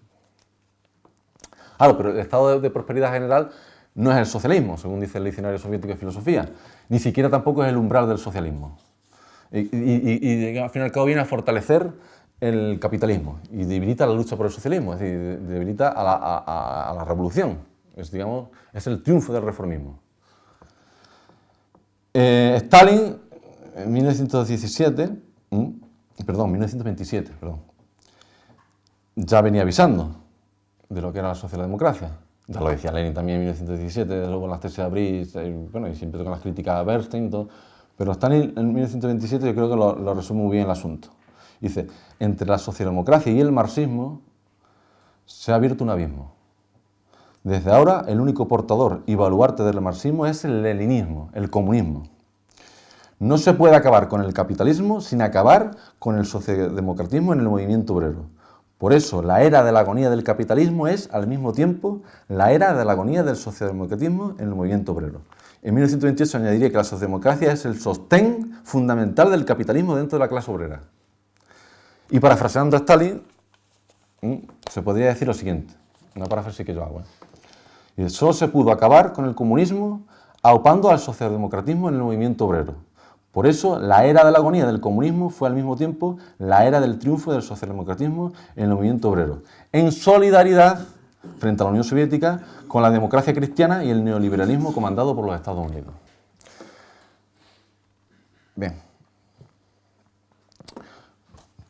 Claro, y ellos vencieron, pues, incontestablemente. Y claro, hoy en día tampoco se puede hablar de una vía reformista y una vía revolucionaria de nadie, porque si no hay revolucionario, ya esa distinción pues no sirve. Y perdió aquello, se cayó la Unión Soviética, y los que son los estados del bienestar, claro, que a tener en cuenta un estado concreto, o una serie de estados concretos, pues se impusieron digamos, en la dialéctica tanto la dialéctica de clases como la dialéctica de Estado se pusieron al comunismo. Ya, sí, lo que queda es China, que está teniendo, bueno, que se calcula que para el 2030, no sé, o más tiempo, pero vamos, dentro de aquí a pocos años, China va a tener una clase media de 500 millones de habitantes. Es una barbaridad. Un país con una clase media de 500 millones de habitantes, pues, o sea, China tiene ya 1.200, no sé si tiene 1.200, 1.300, 1.400, 1.500, por ejemplo. Pero ya tener una clase media de 500 millones de habitantes es una locura, o sea, es un éxito rotundo, ¿eh? Con todo el malestar y bienestar que te quieras, evidentemente aquello no es un paraíso y China es muy duro y ellos trabajan muy duro. Pero gobernar China no es cualquier cosa tampoco, ¿eh? Es como gobernar Rusia. Cuando los bolcheviques tuvieron que gobernarla, lo hicieron en lo que Nicolás Ver, precisamente uno de los autores del libro negro del comunismo, llamaba el segundo periodo de desórdenes. Porque Rusia había caído en una desestabilización tremenda, había que estabilizar aquello y los bolcheviques lo que hicieron al fin y al cabo fue reconstruir el imperio ruso. Transformaron el imperio ruso en el imperio soviético y al fin y al cabo pudieron cohesionar aquello y vencer a la Segunda Guerra Mundial, que no era nada fácil, y tener, digamos, una trama diplomática en el poder diplomático bastante potente porque supieron jugar muy bien sus bazas. Hicieron el pacto Ribbentrop-Molotov con los nazis en agosto del 39, en abril de 1941 lo hicieron con Japón, a espaldas de Alemania, porque ya lo habían hecho a espaldas de Japón con el pacto En el poder diplomático fue muy inteligente. Y en el poder militar, pues solo hay que leer las cartas de felicitaciones de Churchill y de Roosevelt con Stalin, diciendo que la defensa había sido magnífica. Porque Stalin dejó en la línea, ¿qué le pasó a Francia? Que tenía el ejército más potente de toda Europa. Pues en la línea Maginot concentraron a todas las tropas y la guerra relámpago funcionaba precisamente así, concentrando todas las tropas en un punto y aplastarlas. Y en 45 días invadieron al ejército más potente de toda Europa, asistido por el Imperio Británico, bueno, y por Bélgica, por Holanda, por todos sus aliados. Y ellos vencieron rapidísimamente en esa batalla. ¿Qué hizo la Unión Soviética? Por órdenes directas de Stalin, o sea, personales, a Zhukov y a sus generales. Es decir, no vayas a ir a la frontera y deja que el lobo se meta en la boca del león. Material antiguo allí, dejar material antiguo y poco personal, la industria nos la llevamos para acá, la trasladamos a Oriente y que los alemanes entren. Déjalos entrar, porque como concentremos todas las tropas en la frontera, nos pasa lo que pasó a Francia. Y entonces dejaron entrar a los alemanes y ya pudieron contratar. A base de sangre, sudor y lágrimas, una guerra que dejó 7 millones de muertos, no 27 como dicen, eso no se lo cree nadie, hombre. 27 millones de muertos, hombre. Si hubiese 27 millones, se gana Alemania la guerra, hombre. No puede ser. Pero claro, aquí también la demonización que se hace de la Unión Soviética, pues, y del nazismo y del fascismo, o sea, y del franquismo, o sea, y como si, pues, yo he llegado ya a la conclusión, lo he dicho varias veces y lo tengo publicado, en un artículo contra Federico Jiménez Los Santos, que se llama, el libro negro de Federico, y hay un capítulo que se llama Los crímenes de los buenos, y que pasen ustedes y vean lo que son los crímenes de los buenos, en nombre de la democracia y la libertad. A ver, por ejemplo, ¿en nombre de quién más se mata o más se ha matado durante la historia? ¿En nombre de Dios o en nombre de Satanás? Pues en nombre de Satanás, o sea, en nombre de Dios, que es verdad, y cualquiera se lo pregunte, es verdad, se mata mucho más en el nombre de Dios que en el nombre de Satanás, porque en el nombre de Satanás, ¿qué se ha matado? Pues algún ritual de locos satanistas de determinadas logias, algunos de la élite incluso, gente de la élite que hace ritos satánicos con niños o con sangre de doncella, pero eso es peccata minuta para comparado con lo que se ha matado en el nombre de Dios, bueno, de Dios, de Alá, de Yahvé, en fin, de todos los dioses. Solo un ejemplo, la guerra de los 30 años. Ya con eso son 7 millones de muertos en 30 años, una guerra brutal entre protestantes y católicos. Bueno, hay protestantes y católicos, protestantes, es un lío tremendo, eso no hay quien lo entienda. En nombre de Dios se ha matado muchísimo más que en nombre de Satanás. Pues en el nombre de la democracia, y no digamos en nombre de la libertad, se ha matado muchísimo más que en el nombre del totalitarismo o como quieran llamar. Que si el camino del infierno está empredado de buenas intenciones, pues el camino del cielo tiene también muy mala leche. En fin. Y con esto, el estado de bienestar lo doy por concluido.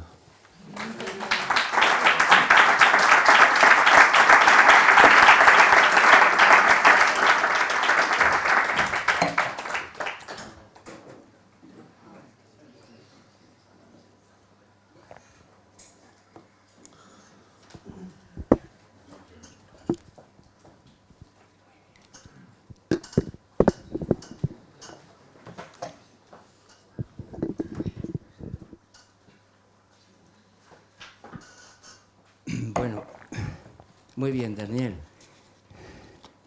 En tu línea de ofrecernos, ¿no?, el fruto de tus años de estudio y de investigación, ¿no? Y lo que nos has ofrecido aquí, pues es un capítulo. Algunas cosas ya te las conocíamos, pero otras pues son novedades importantes. Entonces, como es habitual, siempre que nos visitas en Oviedo, pues luego tenemos que hablar y dialogar, claro, e incluso discutir. Muy bien. Entonces, vamos a ver. Yo quería hacer alguna pequeña sugerencia para que tú la retomes, porque en ella va a haber a lo mejor alguna objeción. Vamos a ver. Hay una cosa que me parece muy interesante cuando has estado mencionando la figura de Bismarck y el estado de bienestar que él intentó, bueno, y realmente realizó plenamente, ¿verdad? Pero en el entorno de unos imperios, ¿no? Y has hablado del imperio británico, el imperio ruso, y sobre el imperio francés, pues has dicho un pretendido imperio francés. Voy luego a decirlo. Pero te has olvidado de decir que Prusia no era sencillamente un estado, también fue un imperio. Un imperio que desde la época de Bismarck hasta Federico II, pues como saben muy bien, invade Polonia, invade Austria. Y lo anexiona, lo incorpora. Es decir, que el imperio prusiano pues es realmente importante, ¿verdad? Y esa expansión, pues, de alguna manera es neutralizada por el imperio napoleónico, que aunque tú le das una carta de poca consistencia, pues realmente actuó, ¿verdad? Hasta tal punto que un prusiano de pro, que es Kant, pues escribe precisamente la paz perpetua a propósito de la paz de Basilea, que es un intento de repartirse Europa, Prusia y Francia. Y que es un tratado en el cual, pues,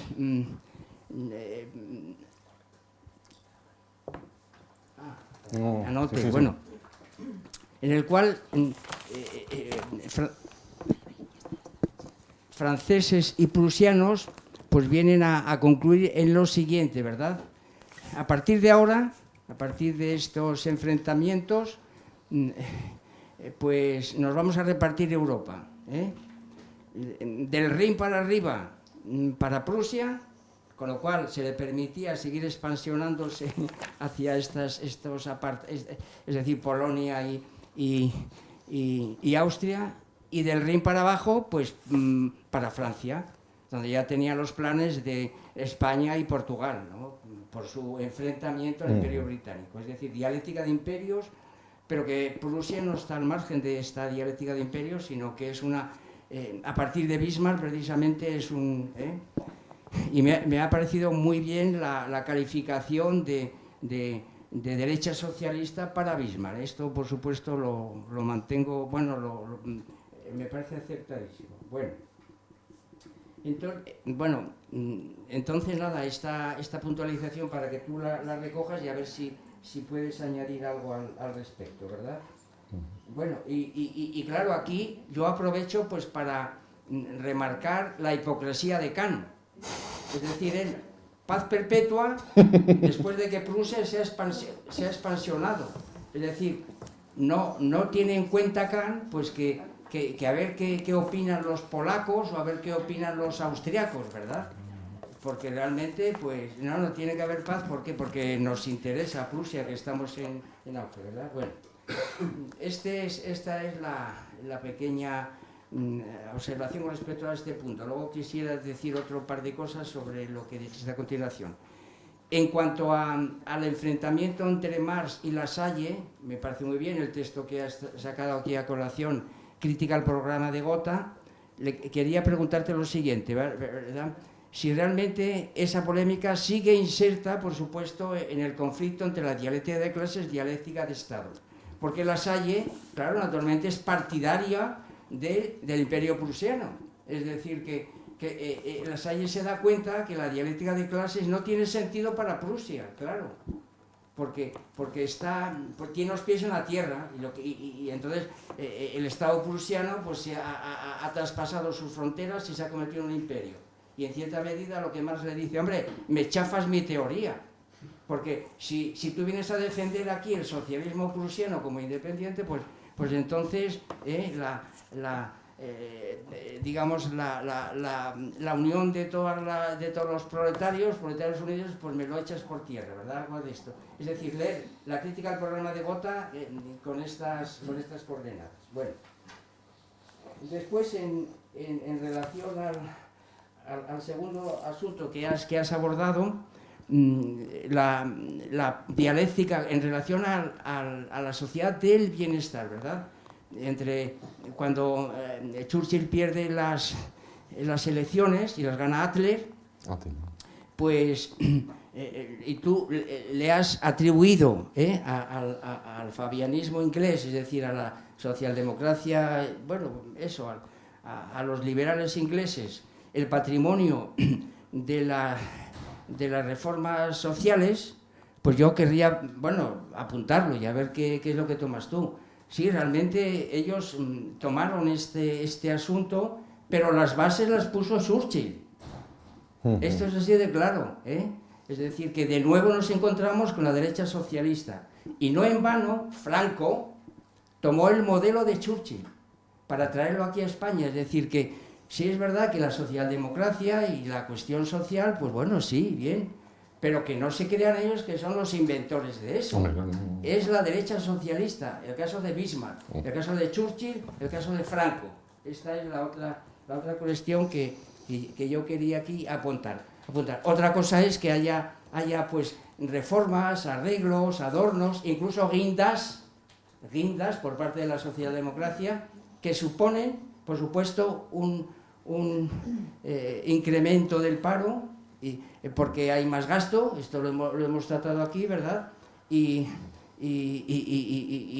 más déficit, bueno, y esto hay que contemplarlo así, ¿verdad? Es decir, que el bienestar y la seguridad social pues supone también pues una política pues prudente con respecto al gasto, vamos, que si no se puede mantener. Y por eso en las elecciones siguientes pues vuelve otra vez a ganar Churchill y así este es el sistema, ¿verdad? Bueno, esto con respecto a Churchill, ¿verdad? Y ya finalmente, el último apunte para que tú lo retomes. Has ponderado la política de dialéctica de estados de la Unión Soviética, claro, pero refiriéndote naturalmente a Stalin. Claro. Porque sabe perfectamente que la Unión Soviética de un gran estado se transforma el imperio zarista en imperio soviético, ¿verdad? Y Churchill, y Stalin no tiene ningún inconveniente, primero en avenirse con los alemanes en el pacto de no agresión, ¿verdad? Cuando se da cuenta que el plan Barbarroja va adelante, pues entonces ya no tiene inconveniente en pactar con los capitalistas. Es decir, sabemos perfectamente por las imágenes que Stalin es el único que permanece en las fotos de Yalta y las de Potsdam. No tiene inconveniente en pactar en primer lugar con Roosevelt y con Churchill y luego, como saben ustedes, pues Roosevelt fallece, padecía la enfermedad de la poliomielitis, tenía realmente una salud, aunque su aspecto fuera pero tenía una salud muy endeble, lo supo llevar muy bien, pues muy bien, y ante los americanos pues no presentó nunca estas debilidades, precisamente por una cuestión, podríamos decir, pues de prudencia política, ¿verdad? Pero fallece y es Truman el que termina y lo mismo pasa con Churchill, que es desbancado por Attlee, ¿no? Pero sin embargo, este es un tema que discutimos siempre. Esto no se puede aplicar al caso de Lenin en absoluto, porque Lenin, precisamente imbuido, y esta es mi tesis fundamental, imbuido precisamente por una dialéctica de clases, y sin embargo Stalin dialéctica de estados, ¿verdad? Pues él cree que la revolución es una cosa hecha y que lo que ha ocurrido en Rusia pues va a ocurrir en Inglaterra, en Alemania, etcétera, etcétera. Y entonces se retira de la guerra. Trotsky también tiene mucho que ver ahí, ¿verdad? Practicando un pacifismo imprudente, a mi juicio. ¿Por qué? Claro, naturalmente no todos los bolcheviques veían la cosa así, había quienes, ¿verdad? Bukharin, por ejemplo, que había que mantenerse en la guerra. ¿Por qué? Pues porque el ejército, primero zarista y después soviético, estaban ganando la batalla en los Cárpatos. Esto es así de claro, vamos, esto lo he estudiado yo con un poco de detalle, ¿verdad? Y era cuestión de esperar, y sin embargo se metieron la boca del lobo en Brest-Litov, que fue denigrante para la Unión Soviética, y luego tuvieron otra paz de la derrota en Versalles, con lo cual, por así decirlo, Lenin hizo una política de dialéctica de clase nefasta para la Unión Soviética, cosa que rectifica sin duda alguna Stalin. Bueno, esta es la cuestión que te quería yo plantear, ¿verdad? Y bueno, sobre los Estados Unidos, como no lo has tocado, te has centrado más en eso, también tenía alguna cosa, pero estas serían las cuestiones que he ido yo tomando para proponértelas, para que tú ahora lo reconsideres y hagas pues eso, lo que te parezca oportuno. Pero de todas maneras, enhorabuena, Daniel, muy bien. Muchas gracias. Respecto a lo que dices de Kant, bueno, Kant era un ingenuo trascendental. Como lo dije una vez, bueno, hace 15 años en Gijón. Un hipócrita. Bueno, ahí voy, espérate. La primera parte, ingenuo, porque pensar en una paz perpetua, para Mahinri, entre Prusia y Francia, pues ja. Porque vino la guerra vino la guerra napoleónica, vino la guerra franco-prusiana de la 1870, Primera Guerra Mundial y Segunda Guerra Mundial. Ya solo hubo paz contra terceros, contra la Unión Soviética en la Guerra Fría. Y bueno, al fin y al cabo, Kant también sí que es uno de los ideólogos del eje franco-alemán. Ahí está la parte hipócrita, porque claro, quiere que Prusia fiera esa hegemonía frente a los polacos, fundamentalmente. Bueno, Polonia era un problema para los alemanes, no era cualquier cosa. Cuando Hitler tomó Polonia no se creía que lo hizo por maldad absoluta, también tenía sus razones, o sin razones, habría que verlo, pero no fue gratuito tampoco y medio aquello, cuidado. Y bueno, pero esa parte hipócrita quizás sea lo menos ingenuo, quizás ahí, para rescatar un poco de racionalismo en Kant, pues esa parte hipócrita, digamos, habría que salvarla, porque eso compensa su ingenuidad de una paz entre Prusia y Francia, que bueno, que solo por Alsacia y por Lorena estuvieron pues desde 1870 hasta 1945 en guerra. Lo que dice Lasalle, claro, sí, Lasalle, claro, era un pro-prusiano y aliado de la aristocracia, y aliado de Bismarck, aunque Bismarck sí, le hacía gracia a Lasalle, pero tampoco lo que echaste, no te creas tú que le hacía mucho caso. Frente al internacionalismo de Marx, proletario de todas las Naciones Unidas, que es de Karl Schapper, no es de Marx ni de Engels, y lo incorporaron a ellos, que se iba contra otro de Wilhelm Weitling, que era todos los hombres son hermanos. Marx decía que no, que ni por nada del mundo quería que ciertos hombres fuesen su hermano. Y entonces lo cambiaron por el lema de Karl Schapper, proletario de todas las Naciones Unidas, que es el gran mito del comunismo. O sea, ni proletarios, ni unidos, ni nada. Aquello acabó como el Rosario de la Aurora, acabó en las dos guerras mundiales. Toda esa política que se iba incubando en el siglo XIX acabó en dos guerras mundiales, en todo lo contrario a lo que esperaban, porque ellos esperaban una serie de guerras civiles que se transformasen en una revolución mundial, pero no, la única revolución mundial, entre comillas, era a través de un imperio universal como era la Unión Soviética, con el avance cortical, manu militari, de sus tropas. Y de hecho, el comunismo llegaría a Alemania en su mitad, la república sería después República Democrática Alemana, por el avance cortical del imperio soviético. Entonces, y de hecho hicieron la guerra en nombre de la Gran Guerra Patriótica. O sea, que la idea fuerza para que avanzase la Unión Soviética en la guerra no fue la idea del comunismo internacional. De hecho, abolieron la Cominter en 1943, aunque después abrirían la Cominform, pero en fin, porque aquello ya, la Cominform está ya en un contexto totalmente de dialéctica de estados, de una plataforma, como pueden ser también los países de la OTAN, contra los países del Pacto de Varsovia. Digamos, pues ya como dos grandes bloques que también tampoco agotaban la política de la Guerra Fría, porque también están los países no alineados, en fin, sí, son dos grandes bloques, dos grandes plataformas continentales, como quien dice, pero que estaba también desbordado por otra serie de países que, sí, no alineados, pero en realidad no solidarios, porque tampoco formaron ningún bloque para nada. Incluso país no alineado, país perdido para el capitalismo, pensaban los capitalistas, o país no alineado, país perdido para el comunismo, pensaban los comunistas. Respecto a lo que dices de Churchill, pues Churchill tiene más modelos, pero su modelo es Bismarck, más que la sociedad fabiana. Su modelo es Bismarck. Y los que dicen, sí, que Stalin no tuvo ningún problema para pactar con el capitalismo, hombre, que como si pactas con el mismísimo demonio. Claro, porque no iba a pactar, primero pacta con los nazis, pues pacta con los capitalistas, ¿pero qué más da? ¿Qué te crees? ¿Los nazis eran mucho más sanguinarios que los demócratas? Los demócratas son los verdaderos, que eso sí que atizan. Eso sí que... De hecho, también se puede hablar, esto no lo he dicho, pero se puede hablar y decir, pues usted está diciendo aquí, que más o menos viene a ser una teoría de la conspiración, de que los grandes financieros, el mundo de las grandes finanzas han financiado a la socialdemocracia. Pero usted no ha dicho que también financiaron tanto a los bolcheviques como a los nazis. ¿Por qué hay que decir esto? Pues sí. Pero no hay que entenderlo como una teoría de la conspiración.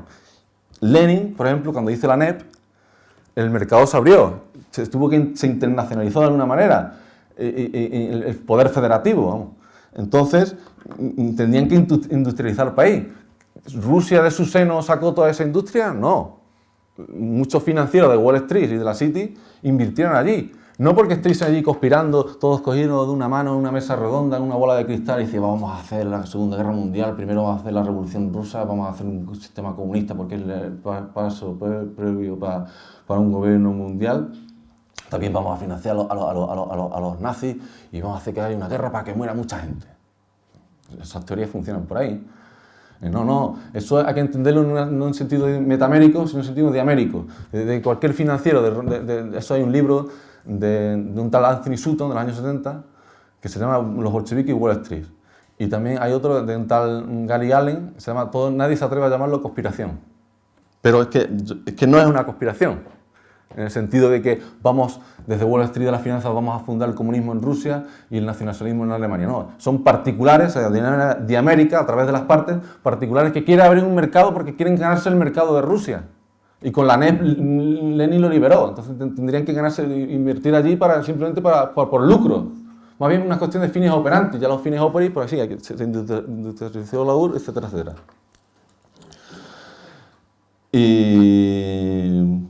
Y bueno, lo que dicen sobre Berlito, pues sí, lo hemos discutido varias veces. Yo ahora a ver si se publica por fin mi libro en Pentalfa. Pasan los años y no... Pero en fin, algún año llegará, algún siglo de esto. Y me gustaría ampliar más ese capítulo de Berlito, porque tiene mucho jugo. Y ahí se ve toda la ideología, ahí se ve que la dialéctica de clases, tal y como la entendía Lenin, como una escatología. Porque a través de esa dialéctica de clases que en los demás países pues llegaría a la Revolución Mundial. Pues ahí se vio lo infantiles que eran esas ideas y lo que tuvo que luchar Stalin para reestructurar aquello con el socialismo en un solo país. Y claro, ¿era imprudente? Era imprudente. Fue una paz vergonzosa y humillante, lo dice Lenin. Pero dice, pero no podemos atacar a un león, a un tigre, si somos un ratón desarmado. Bueno, según tú, no era tan desarmado. No lo era tanto. En fin, eso habría que verlo ya con mucha lupa, ¿eh? Son cosas también de mucha lupa y muchas cosas muy complicadas. Pero en principio de acuerdo, sí. Más o menos, al final te doy la razón, Tomás. ¿Has visto qué generoso soy? Pero habría que verlo con mucha lupa y también es muy fácil verlo ahora, también, eso sí te lo digo. Bueno, Que a lo mejor Lenin no tiene la información que tú te disponías. Es fácil hablar. Aquí, buenos días. Daniel, te felicito. Gracias. Veo que eres un estudioso, cosa que me encanta, que hayas tenido la oportunidad y el tiempo. Yo voy a denominarme como francamente ignorante en casi todos los temas estos filosóficos y teóricos. Pero sí soy sobreviviente, superviviente de diferentes estados y lugares. Y no me ha quedado muy claro en tu conferencia, aunque me parece muy interesante, esto de el comunismo ante el estado del bienestar y el estado del bienestar ante el comunismo. Porque no he entendido qué era lo que perseguían o qué es lo que consiguieron. Y a mí, como realmente me queda muy lejos todo esto de lo que has hablado, por supuesto que no estaba allí y desconozco prácticamente todo. Pero sí conozco, y lo he visto y lo he tenido cercano, el comunismo de Cuba, que fue una revolución. Conozco el comunismo de Venezuela, que no sé si eso se llama ahora sí, pero te digo que lo es, porque ha sido una revolución. Y lo he vivido personalmente. Y conozco en la lejanía, pero muy cercano en la familia, el comunismo de Camboya. De Camboya. La Camboya, ruptura Camboya. tremenda. Y claro, yo no sé qué estado de bienestar persiguen allí, consiguen o no. Lo que sí sé, que estos 3 países que te hablo, donde la ruptura, y voy al tema de la conferencia del comunismo, porque es comunismo puro y duro, ¿qué bienestar ha proporcionado? ¿Cuál es la relación el uno con el otro con el uno? No sé. Cosas mías. Que en base a lo que aquí ponía, pues no me ha quedado claro. Gracias por todo. Bueno, pues como dijo ayer Gustavo Bueno Sánchez, todo estado es estado de bienestar al fin y al cabo. Que yo diría una cuestión de desarrollo gradual. Pero el estado del bienestar, tal y como se entiende, bueno, la Wohlfahrtszeit de Bismarck y el Welfahrtszeit de Beveridge en Gran Bretaña, pues se asocia, digamos, a los países, digamos, europeos. El estado de bienestar por antonomasia, ese nombre, pues es la política que los partidos socialdemócratas, junto a los demócratas cristianos y liberales, pues crearon en Europa fundamentalmente contra la revolución en cada país y después en bloque, en la dialéctica de estados, contra la Unión Soviética. Entonces, eso, el comunismo ante el estado del bienestar, es decir, es como la Unión Soviética ante esos estados que promovían el estado de bienestar para que no hubiese revolución. Por eso lo llaman aquello como un mito, lo he leído en el diccionario soviético de filosofía, que ellos no consideraban aquello como socialismo ni siquiera como el umbral del socialismo. El socialismo auténtico estaba en la Unión Soviética. Claro, ¿qué estado de bienestar tiene, por ejemplo, la Unión Soviética? Pues lo tenía. No lo llamaban así, pero en enseñanza, en sanidad. De hecho, fue el primer país en pleno Gran Terror. En 1935 todavía no empezó el Gran Terror, pero ya empezaba después de las purgas contra los kulaks, los campesinos ricos. Pues en 1935, y esto es que se lo traguen las feministas y las feministas liberales, si lo quieren llamar, para ponerle un adjetivo, fue el primer país donde un hombre y una mujer por el mismo trabajo tenían el mismo salario. Y también la educación, la sanidad, o sea, en Rusia prosperó mucho. Prosperó mucho. Claro, estaba en el segundo periodo de desórdenes y que aquello era un desastre. O sea, es decir, que aquello a nivel de dialéctica de clase y de dialéctica de Estado era muy difícil gobernar aquello. Y para cohesionar toda la población, y era un imperio inmenso, era el país más grande del mundo, Rusia. Y para hacerlo incluso avanzar, pues aquello costó sangre y sudor y lágrimas. Aquí, si nos olvidamos del mito del comunismo final del reino de la libertad, se entienden muchas más cosas. Claro, ha dicho Cuba comunismo, sí, pero es que Cuba, cuando Fidel Castro hizo la revolución, era una revolución nacionalista contra Batista, que era pro-yanqui. Después se hizo comunista en el contexto de la dialéctica de estados, porque tomó partido por la Unión Soviética en la Guerra Fría. Después, al año siguiente ya, bueno, en el 62, fue el año de la revolución, el 1 de enero del 59, pues ya en el sentido vino la crisis de los misiles, que ya tomó partido por la Unión Soviética, pero eso en principio, el único comunista que había allí era el Che Guevara y 4 más. El Fidel Castro era nacionalista, después se hizo comunista por oportunismo. Digamos, también podía ser también prudente. Cuba, pues es un caso complicado también. que Cuba está denigrado, pero también los progres también la saltan ahí como si aquello fuese la quinta esencia de la libertad, de la democracia y de los derechos humanos, para más Henry, que no la hay. No hay. Y eso no puede haber. No hay, pero que también tiene sus logros, o sea, que tampoco aquello hay que denigrarlo como una cosa. Y Venezuela, pues Venezuela yo no lo llamaría comunista, Venezuela es otra cosa. Venezuela, yo no sé, comunista, yo no sé por qué llaman Venezuela comunista, pero Venezuela, pues, de hecho, Chávez, hay un vídeo de Chávez, se ve en YouTube, lo puedes ver, renegando del marxismo, decir que es un dogma, que nosotros debemos hacer un socialismo cristiano, así lo dice, literal, un socialismo cristiano. Ahora, decir, eso es lo que dicen, otra cosa es lo que hagan. Las palabras... Las palabras al viento, sí. No, es que las ideas y la filosofía, según mi punto de vista, debe servir para plasmar algo concreto en el ser humano y unos ideales que tengas que se puedan palpar. No es lo mismo leer un libro de navegación y parecerte maravilloso que meterte en alta mar, navegar un barco y sobre todo hay que pescar. Entonces, si las ideas, la filosofía y todo lo demás no nos sirven más que para conferencias maravillosas y tenernos la cabeza ocupada, que cuanto menos pensemos casi que mejor, pues entonces no me parece a mí que esto de el de sí, que bueno, igual es que yo tengo mucha expectativa sobre las cosas, pero yo es que lo he vivido, no es que lo hablo por fantasía. Entonces, una cosa es lo que dice, y lo primero que dice, y en una entrevista, que es, no sé ni cómo está en YouTube, es que ellos, su idea no es elevar a la clase pobre a la clase media, porque entonces no los necesitan. Es mantenerlos pobres, indigentes, y cuantos más mejor, excepto ese 10% que en todos estos gobiernos están siempre muy bien alimentados y con todo el bienestar posible.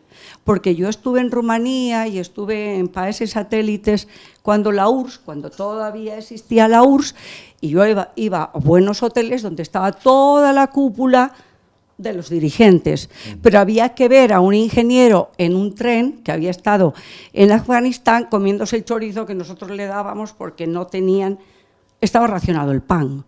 No sé qué bienestar hay ahí. A eso voy, a que la práctica, ¿cuál es? ¿Cuál es lo que el ciudadano, que al final estamos aquí hablando con muy poca decisión sobre ningún tema?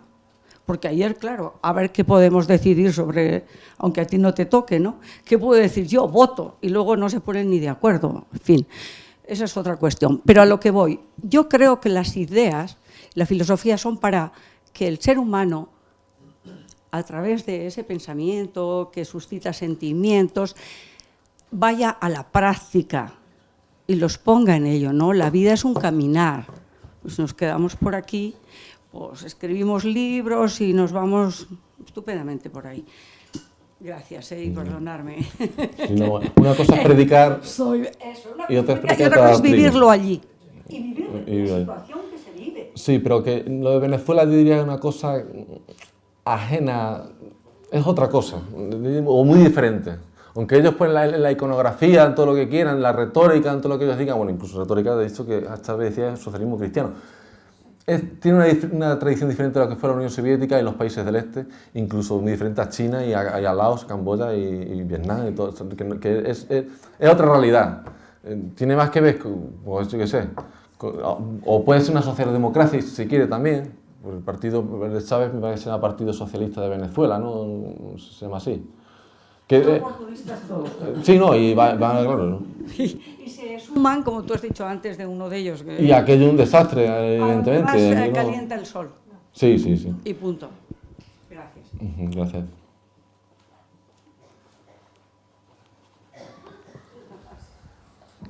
Bueno, Daniel, me ha gustado mucho tu intervención y tus respuestas también. Y es una derivación de algo que tú dijiste y de el intercambio de opiniones que tuviste con Tomás, que es un tema que a lo mejor, que quizá vuelva a suscitarse con la intervención de Pedro Santana sobre el Estado comercial cerrado.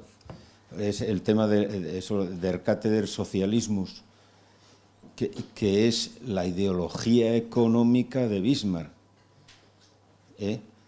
pero que después se ve en Ludendorff y después se ve en el comunismo de guerra de Lenin, que es copia literal de lo de Ludendorff. Y a lo mejor lo de Franco, ¿cómo se llama? La autarquía de Franco, a lo mejor es eso mismo. Y la autarquía de Mussolini, a lo mejor es eso mismo. Bueno, sí, puede tener con el Estado cerrado... Es que es un tema que da mucho juego, ¿eh? A mí me parece. Sí. Y ya como cosa paradójica es que quienes trataron de difundir aquí el socialismo de cátedra fueron los krausistas. Sí. Que ya suena un poco hasta coña. Digamos que Fichte también fue uno de los ideólogos de la unificación de Alemania. En el ensayo, o sea, los discursos para la nación alemana, estamos hablando de 1806, sí, con la guerra de Napoleón a las puertas de lo que eran los estados alemanes. Sí. Y entonces, pues es posible que Bismarck tuviese esa influencia también de Bismarck, porque Bismarck es si Fichte era el ideólogo, Bismarck fue el que lo llevó a cabo. O sea, Fichte predicaba y Bismarck daba trigo. Y entonces, pues, posiblemente el estado comercial cerrado de Bismarck, o sea, lo que es de Fichte, pues Bismarck en la Wohlfahrtstadt, el estado de bienestar, pues, tuviese en cuenta parcialmente, no lo sé, pero posiblemente sí, porque Fichte era como Hegel. Hombre, Hegel era más importante, pero que era un filósofo, digamos, ideólogo de la unificación de Alemania, y que al fin y al cabo esa potencia de Fichte en su filosofía, esa franja de verdad, la hay en Fichte, porque al fin y al cabo Alemania se unificó. Es verdad que después con la Guerra Mundial se volvió a dividir, pero se reunificó en 1990. Y entonces sí, yo diría que puede haber esa, y ya con has dicho, la autarquía de España aquí en el franquismo, bueno, de los primeros años, y autarquía sí, también entre comillas, no es autarquía absoluta, ni mucho menos, es imposible la autarquía absoluta también. De hecho, Franco estuvo durante toda la guerra negociando el petróleo con los americanos, bueno, los Rockefeller, decirlo directamente. Estuvo toda la guerra. Bueno, Franco lo que hizo en la guerra fue la puta y la ramoneta. O sea, era una de cal con los aliados, otra de arena con el eje, una de arena con el eje, otra de cal con los aliados. O sea, estaba una para atrás y para adelante y para atrás y para adelante hasta que se acabó aquello y no hubo guerra en España, que eso fue un mérito de Franco, ¿eh? Hay que reconocerlo. Sí, exactamente. Quedarte en medio para que no te dé eso. Ahí está resumido, sintetizar la política de Franco. La puta y la ramoneta y quedarte en medio para que no te dé. Eso está sintetizar perfectamente la política de Franco, que fue prudente. Sí, también el matiz también está muy bien, pero igual, Hitler, los vehículos militares de Hitler tenían motores americanos. Sí, por lo que decía antes, que financiaron mucha gente de Wall Street, financiaron a los nazis porque comerciaban con ellos particularmente, igual que hacían con los bolcheviques. Y la industria eléctrica de Hitler era industria americana. Americana, exactamente, sí señor. Ese es el tema, es decir, no, eso es para decir que la autarquía absoluta no puede ser, no puede existir. Ser, es imposible, Ni siquiera Francia, el presidente de Francia en Paraguay lo logró. Entonces, el tema es ese, desde el punto de vista de lo que nos interesa hoy aquí, o estos días aquí, es que esa idea del socialismo de Estado, entendido autárquico, que es de la ideología alemana, tiene una serie de ramificaciones clarísimas por ahí, en un montón de sitios, ¿no? Y el origen quizá nos lo vaya a decir Pedro dentro de un día o dos.